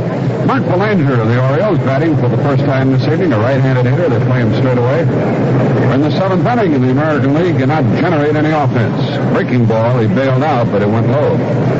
2 balls and a strike. Belanger batting .273. One of Earl Weaver's charges in Baltimore. Here he comes, swing and a high pop fly and a short right. Griffey comes in, gets there easily, and has it for the out. And it seems to be the big question tomorrow. Can the owners agree in one hurry-up session? I think some of the owners want more time to study this proposal that will be put on the table in front of them tomorrow. Exactly, that they're kicking around a lot more than the owners have. They know a little bit more about it. At least they're approaching a compromise, and from what we have heard here in Philadelphia, it would bind each player to his club for 6 years, and then 1 option year beyond that. But what we don't know is whether or not players like Lynn who have not signed will be affected by the ruling, and all these things will have to be hammered out. At least finally we're close to an agreement, and we can go back to concentrating on just baseball. Butch Weininger is at the plate, the switch-hitting catcher of the Minnesota Twins, and he becomes the youngest player to ever play in an All-Star game. And what a fine young man and a great baseball talent he is, batting left-handed against Montefusco with 2 men out. He is only 20 years old. Quite a while away, about 8 months away from his 21st birthday. And probably odds on at this moment to be the Rookie of the Year of the American League. Butch Weininger. Swing and a miss. 1 ball, 2 strikes as Montefusco got by. Previously, Jerry Walker, who is now a scout for the Yankees, I believe, was the youngest player. That honor now belongs to Butch Weininger of the Twins. He looks at a ball, down and in, 2-2. Jack, was Walker that young pitcher with Baltimore? Right. He's been around for a while and a hot shot for a while, and I think a sore arm sidelined him, and he's with the Yankees now scouting. 2-2 pitch, low, from Montefusco to Weininger. Win the 7th inning. 2 out, nobody on. National League 4, American League 1, as Weininger battles Montefusco, trying to get on base ahead of Phil Garner, who's on deck. Swing and a foul keeps Weininger at the plate. Gene Bach, who's coaching at third base, is really proud of this youngster, one of his Minnesota Twins. And when you meet him, Brent, it's yes, sir, no, sir, and if you please, I certainly will. He's a dandy young fellow. Weininger fouls another one off the mask of the catcher, Bob Boone. Boone catching. National League lineup dominated by Phillies now with Schmidt at third, Bo at short, Cash at second base. Montefusco's full count delivery. High and away, and Weininger draws a walk. That's the second pass by Montefusco. And is the 3rd walk given to the American League tonight. A couple of double plays have stymied them. They've left 3 men on. They have a runner on with 2 out, and Phil Garner, a right-handed hitting second baseman, is at the plate. Garner is batting .257 with the Oakland A's. And batting for the first time tonight. Fouls one away, strike 1. The action came early in this contest. 2 runs in the first for the National League. 2 in the third on the George Foster homer. Home run by Lynn came in the fourth inning for the only American League run. Weininger leads away at first, and Garner fouls one away, strike two.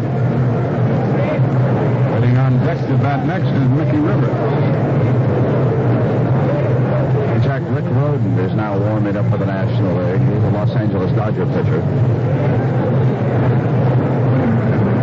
First it was Randy Jones and Tom Seaver. Now Montefusco and a swing and a miss and a hard one, and Garner strikes out. Second strikeout in the inning for Montefusco is two scoreless innings.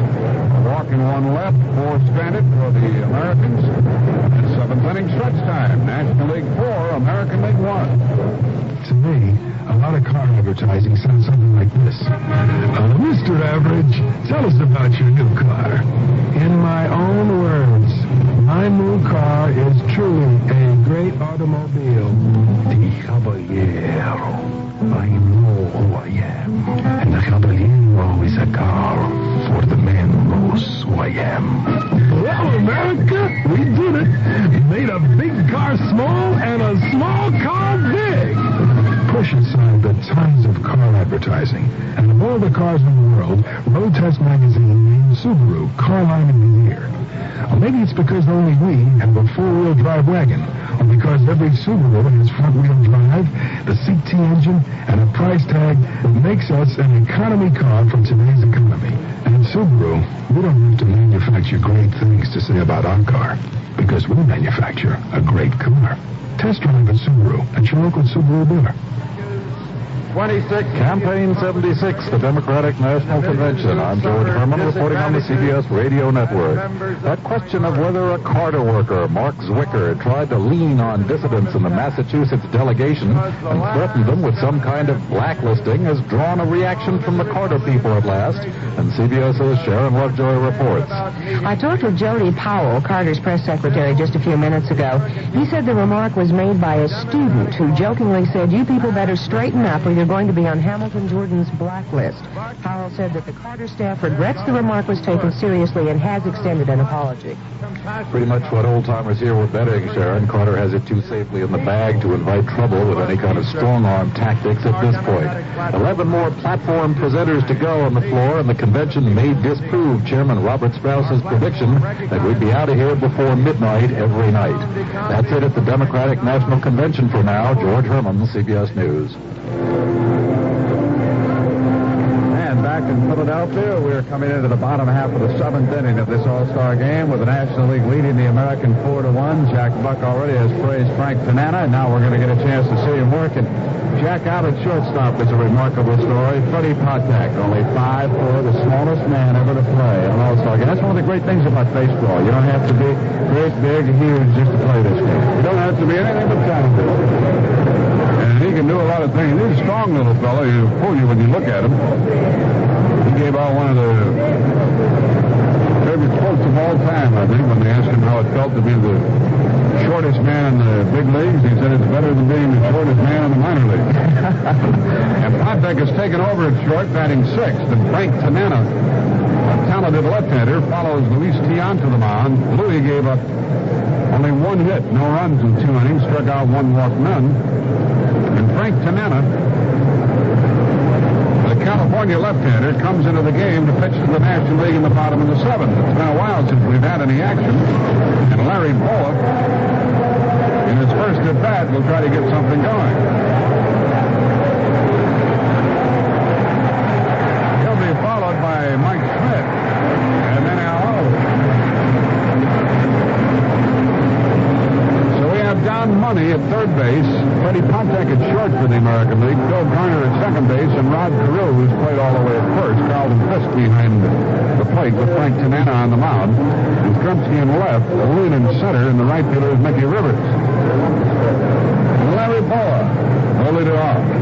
Switch hitting shortstop of the Phillies. That's right-handed against Tanana. 4-1, the National League leading here in the bottom of the seventh.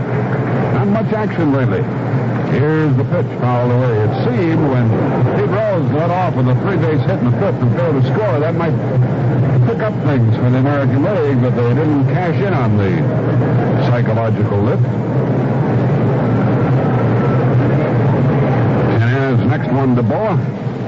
Inside for a ball. Larry likes to bunt the ball. Money knows him well, having played with the Phillies, but still he's rather deep behind third. 3 steps behind the base. The pitch. Breaking ball low. Ball 2. 2-1. And Boa looks him over. A good batting eye. Draws a lot of walks. The crowd will come alive when Schmidt comes to the plate. The big home run threat. Here's a foul by Boa, and it is 2-2. A lot of baseball scouts tell me that Tanana might be the best left-hander in the game.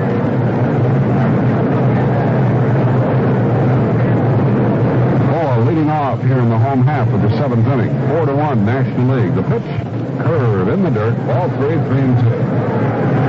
President Ford visited both clubhouses tonight and shook hands with each of the players individually, and they have some of the quotes of the conversations which took place between the president and the players, and Brent will select some of the hotter items for you. There's a fly ball into right, chased by Rivers, and he catches up with it and hauls it in. Looks like that ball might get down, but Rivers can run. Threw across the outfield and retired ball, and here's Mike Smith. Any of those conversations strike you, Brent? We walked up to Robin Roberts in the National League locker room. Robin, of course, the honorary captain. He said, how many games did you win? 240? And Roberts told the president 286. The president then, with blushing slightly, said, I should have known. So one of his advisors didn't give the right figure there. Mike Schmidt is at the plate. The slugging third baseman of the Phillies, right-handed batter. Ball 1 is high. This fellow really gets into a ball with a short scope. It flies off his bat when he makes contact. He's hit 22 home runs, driven in 60. And the pitch. Strike call. Tanana got one in on him. Schmidt from Dayton, Ohio. Ohio University. Is in Athens, Ohio. 1 ball, 1 strike. The pitch and a ground ball to short. Poptek scoops and throws. He is out at first base. There's an example of the shortstop being able to play very deep on this turf and handle a hard-hit ball. Schmidt is retired. Al Oliver bats for the first time. I think Bob Gregg has just summed up that conversation between President Ford and Robin Roberts. He said that a Michigan man would never give a Michigan State man full credit, and that's so true. Robin, of course, an outstanding Spartan athlete, and the president played some football at Michigan. Here's a solid hitter, Al Oliver. The center fielder of the Pirates hits one on the ground to the right side. The pitcher covers, takes it from Carew, and Tanana sets them down. 1, 2, 3, and not much action lately. After 7, National League 4, American League 1. At last, Lee's brings you fine quality suits you can toss in the washer and dryer. You choose the style 3-piece trio, a suit with an extra pair of contrasting slacks with 3-piece vested, and pay just $77. A savings of $33 because these suits were made to sell for $110. Made of background polyester, these suits are guaranteed washable and come in 6 colors, sizes 38 to 46. Choose the style 3-piece trio or 3-piece vested and pay just $77 at Reese, downtown, Plaza North, and Winnie Creek. A good plumbing contractor is as much a guardian of your health as your doctor. Why? Because improper plumbing installations made by unqualified persons can lead to expensive corrections and even serious illness. Whenever your home needs some plumbing repairs, remember to call one of the plumbing pros. They're trained and licensed to work to standards of quality only learned through years of apprenticeship and public health education. The piping industry fund suggests that you get to know your plumber. Be sure he's qualified to work for you.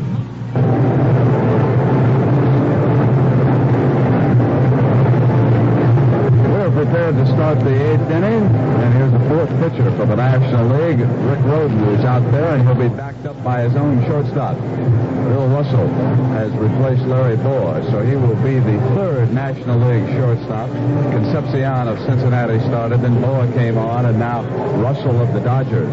Boone continues to be the National League catcher. Tony Perez is over there at first. Dave Cash at second.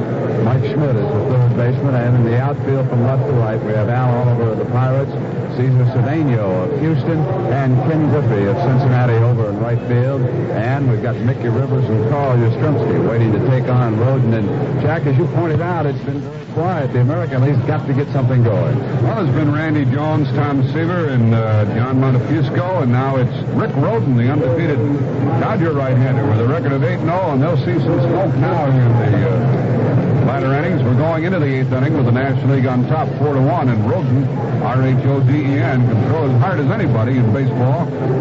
And he's the pitcher to work against the American League here in the top of the 8th inning. Bill Russell of the Dodgers takes over at shortstop, and he's batting in the number 4 spot.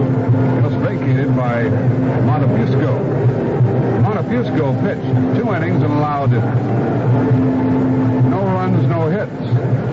He fanned 3. He fanned 2, and he walked 2. And Roden is the 4th pitcher on the home side. Jones, Seaver, Montefusco, and Roden. So each club has used 4 hurlers. Mickey Rivers leads it off, and is only at bat in this game. Trying to get something generated for the American League. They need some base runners. Roden, the big right-hander, goes to work, and it's high and away for a ball. The Dodgers have brought Roden along rather slowly to the point now where he is a very, very effective hurler.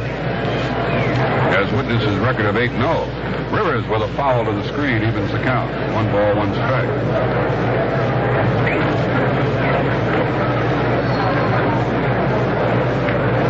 Rick Roden, he's from Florida. 6'4", 200-pounder. Broke in 71 with Daytona Beach, then with the Dodgers system throughout. Mickey Rivers takes a strike call on the outside corner. 1 ball, 2 strikes. Rivers will be followed by Yastrzemski and then Rod Carew. Carew is one of the few who has played the entire game to this point.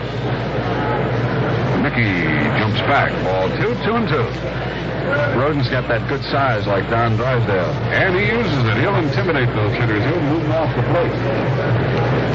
Not very polite out there. We're in the 8th inning. Nobody on or out. They play Rivers to hit to the left. The pitch on the way and a high foul backing out of play. Keeps the leadoff man up there. Rivers is one of the additions to the Yankees, which made them, at this point, runaway leaders in the American League East. Woody Fryman warms up now for the National League. In case Roden gets into trouble. 2 balls, 2 strikes. The right-hander pitches to Mickey Rivers, and a swing and a chopper to the mound. He'll beat it out. Roden throws to 8, and Rivers streaked down the line. And I had a stopwatch on him, Brent. And I got him in 3-9 going down there, and he beat that play easily. And he has helped change the image of the New York Yankees completely. When they used to dominate, of course, they hit all of those home runs, and now they work together a couple of singles and sacrifice and a stolen base or 2, and it is Rivers who has added that great dimension, speed. The old Baltimore chop puts Mickey Rivers on at first base, leading off here in the 8th inning. Well, maybe this will be an inning where we'll have some excitement. Carl Yastrzemski 0 for 1 in the game at the plate against Rick Roden. Roden fielded that ball, hit by Rivers, who might be doing some running here despite the score. Here's a strike called, he adds, on the outside corner. Roden made a play, but much too late at first base. Now the infield of Schmidt, Russell, Cash, and Perez is holding against the runner. Look for the double play. Throw to first, the runner back. The National League has pulled off 2 twin killings tonight. We have Oliver in left, Cedeno in center, and Griffey in right. A throw to first base and nothing doing.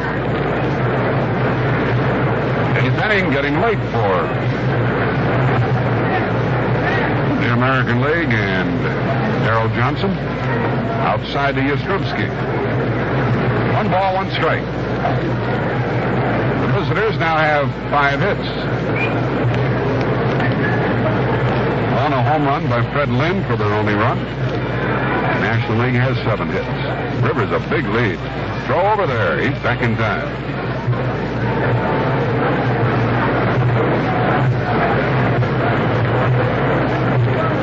Lead-off infield hit by Rivers. A shorter lead now. The pitch. Yastrzemski, swing and a miss. 1-2. Rick Roden following Randy Jones, who stands to be the winner if it stays as is.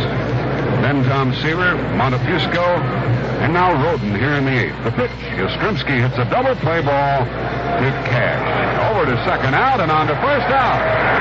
Bill Russell was almost taken out of the play by Mickey Rivers, but he continued on with the throw, and that's the third BP tonight.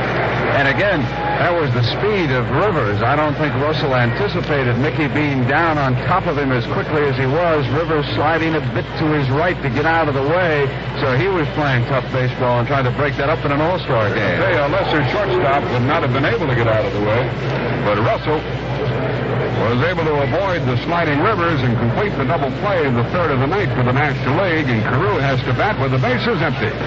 High for ball one, so earlier, Carew hit into a double play, and Bobby Grich hit into a DP, and now Yastrzemski had the honor. Bases empty, 2 out. Carew with a high foul, out of play, 1 ball, 1 strike. 63,974 watching the action at Veterans Stadium in Philadelphia.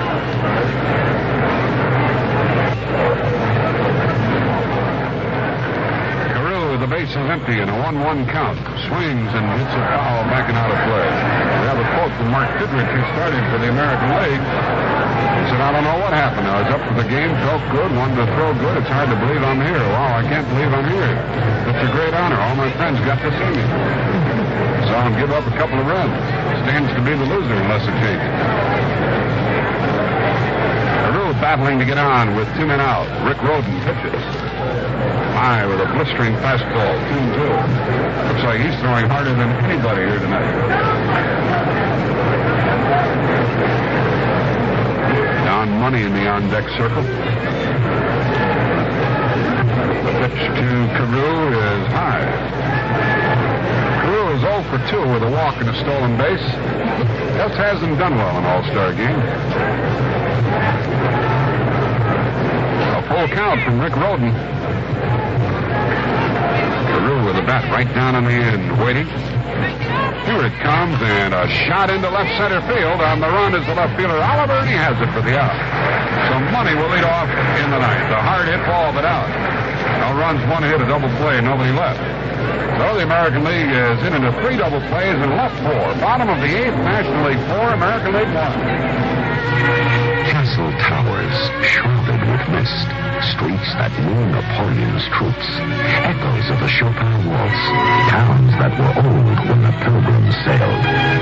Here in Europe, you'll find Kelly Springfield radial tires proving themselves on the narrow, winding cobblestone streets or the polishing autobahns. Kelly Springfield tires have won over Europe's drivers with their year-round, all-weather performance. In 76 countries on 5 continents, Kelly Springfield tires are quality leaders. Now, in America, Kelly Springfield announces an incredible new tire cord, Aramid Plus, as strong as steel with less weight. Tire cord is one of the many factors that affect performance, quality, and strength. Put this fiber in a radial tire, and it'll ride smoother than a steel-belted radial tire. Aramid Plus, a step ahead of steel. Kelly Springfield. Tires that make a world of difference. Economically destructive. Campaign 76, the Democratic National Convention. George Herman, CBS News, reporting on the CBS Radio Network. The speaker for the platform at the moment is Coretta King, the widow of Dr. Martin Luther King. And she reminded the delegates that in 200 years we've come a long, long way. But she added, as anyone who is black knows, we still have a long, long way to go. And now she's talking more about the progress of 200 years. Against this fragile background, with the most careful and cautious consideration of the language they would use, they found it impossible to declare the logic of their... And she will end by asking the party, its people, and its leaders to assert with bravery, love, and passion for justice that the nation must rise up and live out the meaning of its creed. That's it at the Democratic National Convention. This is George Herman, CBS News. And here in Philadelphia at the All-Star Game, it is the pitchers who have taken charge. The last run was scored back in the top of the fourth when Fred Lynn powered a home run for the American League. That's their only run. And the score right now, Jack Buck, 4-1, and it's been all National League except for that home run. Only a total of 12 hits in the game, 7 by the National League, 5 by the American. Frank Tanana of the Angels will try to prevent the National League from scoring here with Dave Cash leading off in the 8th inning to give his American Leaguers a chance at things in the 9th. Ball 1 inside to Dave Cash. Cash, a right-handed batter who crowds the plate and ordinarily hits the ball to the opposite field. He'll be followed by Tony Perez. Tanana pitched the 7th, sets them down in order, and throws inside ball 2. Jack, this is my first opportunity to see a baseball game in Philadelphia, and I must say that the message boards here keep the fans well informed. Who's warming up in the bullpens? They've got the lineups. They've got the up-to-date average of everybody. It's a pleasure to watch baseball here. Yeah, it really is. You can come to the ballpark, and you won't miss a thing here in Philadelphia and most of the modern ballparks around the country. Cash fouled one away. 2 balls and a strike to count.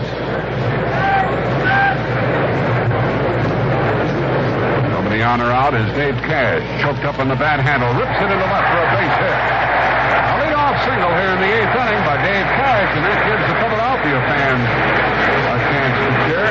Because Luzinski did nothing, and Bolo is retired. Boone was retired, but Cash gets a base hit. And Tony Perez is the batter. Tony is batting for the first time tonight, the big RBI man one of the big RBI men of the Cincinnati Reds. Cash can run, but doesn't try to steal very often, draws a throw, and he is back in time. At this point, this is the lowest scoring All-Star game since 1968. Cash with the lead, Tanana checks him, pitches. Perez takes it high and away, ball 1. John McNamara coaching at third base. Danny Ozark, the first base coach for the National League. They're in good shape, batting in the bottom of the 8th, leading 4-1 over the American League. Money, Patek, Garner, and Drew looking for the double play ball. Fisk behind the plate is given the sign. Tanana brings it in, and a foul to the screen. 1 ball, 1 strike. Wally Fingers warms up for the American League. Woody Fryman warmed up earlier for the National League. 63,974, almost 64,000 in attendance here in Philadelphia. Cash draws another throw and gets back in time. Frank Tanana. He followed Mark Fidrych, Catfish Hunter, and Louis Tion to the mound. Fidrych gave up 2, Hunter gave up 2. The pitch is low for a ball to Tony Perez. Not many squawks with the plate umpire Harry Wendelstedt tonight. No tough calls for the base umpires or the foul line umpires. Money near the line at third. Leadoff single by Dave Cash. And Perez waiting at the plate in that power stance of his. Takes a breaking ball in the dirt. And a snap throw to first by Fisk, who made a good play on the ball. Jack, the second base umpire, Andy Olson, has an interesting background. He was a minor league pitcher for the Pittsburgh Pirates. Pretty good left-handed, and then he came down with a sore arm. Andy and I went to Al Summers umpiring school together back down in the late 50s. And look what's happened to him. And to you. Bob Bragg just offered me a set of glasses. Here's the pitch to Perez, a foul to the screen, and makes it a full count of 3-2. And it's our guess that Dave Cash will be off and running at first base. Drew holds against Cash. Outfield deep to the left for Tony Perez, who's batting here in the home half of the 8th inning. 4-1 National League. Cash is running. Ball 4. Puts 2 men on base and nobody out. And that's the 4th walk given to the National League tonight to go with their 8 hits. And the batter, Bill Russell. One thing about Russell, he's put together a double play, so this might be a scoring inning for the National League.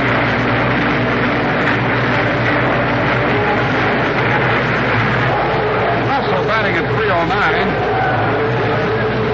He's at the plate for the first time this evening, wearing that white Dodger home uniform. American League players tonight are wearing their road uniforms. The National League players are wearing their own individual home uniforms. Russell takes a strike call. I guess in some ball games this situation would call for a bunt. But Russell batting in an All-Star game, Sparky Anderson is not going to ask him to do that. Give him a chance to swing. Ball one from Cedeno. Fingers in the bullpen for the American League. The pitch, curve, is grounded to Money. Grabs it, throws to second out and over to first, and they got him both.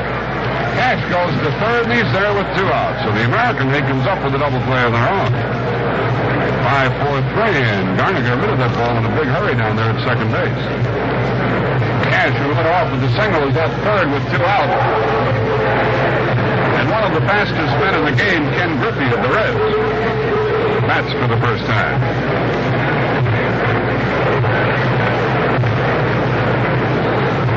A fella having a great year. As are most members of that Cincinnati club. Griffey's batting .340. Infield back with 2 outs. Strike one called from Cedeno. A good many of Griffey's hits are the infield variety because of his great running speed. They play him to hit the left field. He is from Denora, Pennsylvania. The home of Stan the Man. Cash at third. Full wind-up of the tall left-hander. And in a pitcher, the curve is foul. And that's strike 2. The 9th inning for the American League, and they're trailing right now 4-1. Money will lead it off, then Fisk, and then Fred Lynn. They've been held in check with only 5 hits thus far. National League trying to win their 5th in a row. The pitch to Griffey. Low and away. 1-2.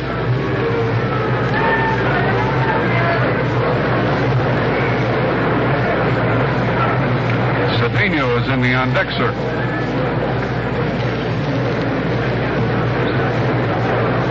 Here's another pitch with Cash at third and 2 out. Fastball hit on the ground, base hit. The run is home, and it's 5-1 National League. First scoring since the 4th inning. Griffey didn't get around on a fastball, but hit it hard to the left of the shortstop, Freddie Patek. And in to score is Dave Cash, making it 5-1 National League. Griffey drives in a run. Foster's driven in 3. Garvey with the other RBI. And Cedeno, a strikeout victim, his first time at bat, appears at the plate again. Griffey on at first, 2 out, so a run against Tanana. First one to Cedeno, inside, ball 1. Fidrych gave up 2 runs, Hunter 2 runs. Now 1 is charged for the California left-hander. Jack, you watch Cesar Cedeno play with Houston or here in an All-Star game, and physically he's got everything that a ball player has to have. If he would concentrate as hard as somebody like a Willie Mays or a Stan Musial did, he would be one of the all-time greats. Here's the pitch to Cedeno. It's a strike call. He's young yet, and he has ample opportunity to put it all together, but you're right, he's about as talented as anybody who ever played the game. 1 ball, 1 strike to Cesar. On at first base is Griffey. He won't be going anywhere with 2 out. He'll let Cedeno handle the situation. High with a fastball, ball 2. I don't know if we mentioned the Pottsville, Pennsylvania high school band performed before the game. We wanted to give them a mention because of the good job that they did. Runner at first, 2 out. Carew holds against Griffey. Pitch to Cedeno. High outside. Ball 3-3-1. Bob Boone, who was waiting on deck, might get a chance to hit. 5-1 now. The National League has scored here in the 8th inning. They've led all the way, and they're on top 5-1. And then a call's time. Stepped off the rubber. These players will all go home with mementos. All-Star ring from Val 4 plus gifts that they are allowed to select. And they've had a good time. All except the American League on the field here tonight. Cedeno pulls one foul past third, and it's 3-2, and Griffey will go with the next delivery. What do you think the MVP in this game is going to be, Brent? I guess Foster. Foster with the 3 RBIs, Jack. Probably a 2-run homer and a 3-run batted in evening. You can't overlook Randy Jones, though. He pitched 3 very strong innings off the top. In fact, all the pitchers of the National League have done well. National League pitchers have dominated. Here's a long one to left by Cedeno. And it is goodbye. Cesar Cedeno will thrill the Latin American fans and the Houston fans with that one. A 2-run homer makes it 7-1. Is there any doubt about this ball game now? Cedeno locked in one here, and you get a ball up in the air at Veterans Stadium in Philadelphia, and there's not much chance to keep it in the ballpark. Yeah, started this all with a base hit. Murphy kept it going with 2 out, and Cedeno hit one high in the air. That was a Ruthian sort of home run. A majestic home run off the bat of Cedeno. So Cedeno has given up 3. And I just won the pool. Well, it's been a fun time here in Philadelphia for everybody who loves this game of baseball. A great job by the Phillies of hosting it. National League now has banged out 10 hits, and they lead 7-1. The pitch is on the way to Bob Boone, and that is ball 1. Boone is 0 for 1. The bullpen that the National League has remaining, and Rick Rhoden in there now, the odds of the National Leaguers losing this game with a 7-1 lead in the 8th inning are rather slim. Boone is batting with 2 men out, nobody on base. They still have Ken Forsch, Woody Friedman, John Matlack, and Dick Rutzen in the bullpen. So here's a high fly ball to right by Boone, which will be caught by Rivers. Back near the track, he one-hands it. But the National League has come up with a 3-run inning. 3 runs on 3 hits. And after 8, they lead the American League 7-1. Honda. This colorful Bicentennial issue is now available by mail. Just send $2.50 to All-Star Program, Philadelphia Phillies, Box 7575. That's Box 7575, Philadelphia, Pennsylvania, 19101. And one of the stars of the program we'll be talking about will be right-handed pitcher Kenny Forsch of the Houston team, who's come on now to pitch in the 9th inning against the American League. So Rick Rhoden worked only 1, the Dodger right-hander. Pitched an inning, gave a hit, struck out none, walked none. Ken Forsch takes over, and Ron Say of the Dodgers is in at third base. Say replaces Mike Schmidt. And the pitcher is Ken Forsch, the tall and talented right-hander of the Houston Astros. He talks it over with Bob Boone, and he has a 7-1 lead as Don Money leads it off in the American League. There have been 2 runs scored tonight against Mark Fidrych. He'll be the loser if it doesn't change. Hunter gave up 2, and Canana gave up 3 runs, 3 hits, and 2 innings, and gave the only walk that was given to the National League. Ball 1 from Ken Forsch, and now Don Money pops it up on the infield. Who wants it? Dave Cash. And that will be the first out in the 9th inning. It is 1 draw. Money pops up.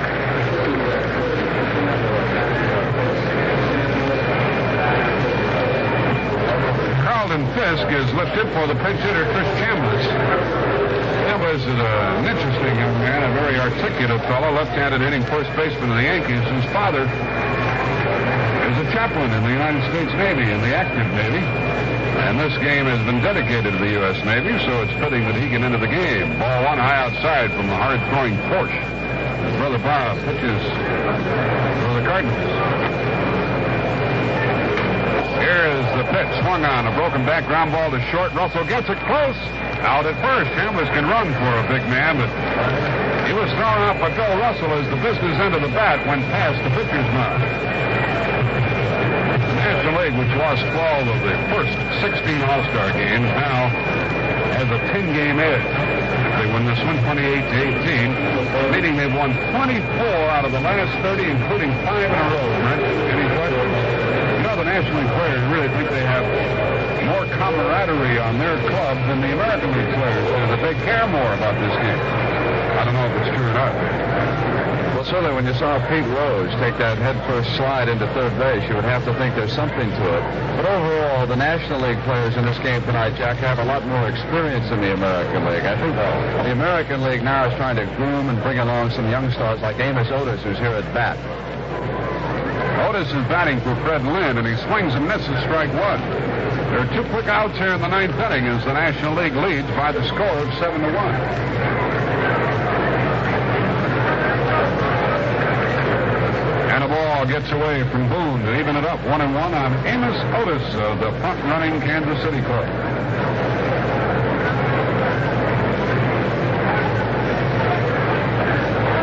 Force trying to end it here. Otis swings and misses, and now he's in the hole 1-2. It's been all National League since they scored 2 in the first. They have out-hit the American League 10-5, and they lead 7-1. There have been no errors in this game. Force pitches. Otis fouls it to keep the ball game underway. Well, if you've enjoyed our description of the game, Jack Buck, along with Brent Musburger and Andy Musser, and in charge of programming CBS Radio, Frank Miller has been producing this game. Here's a swing and a miss, and Otis goes down, and the National League has now won 5 in a row. 7-1 National League. Total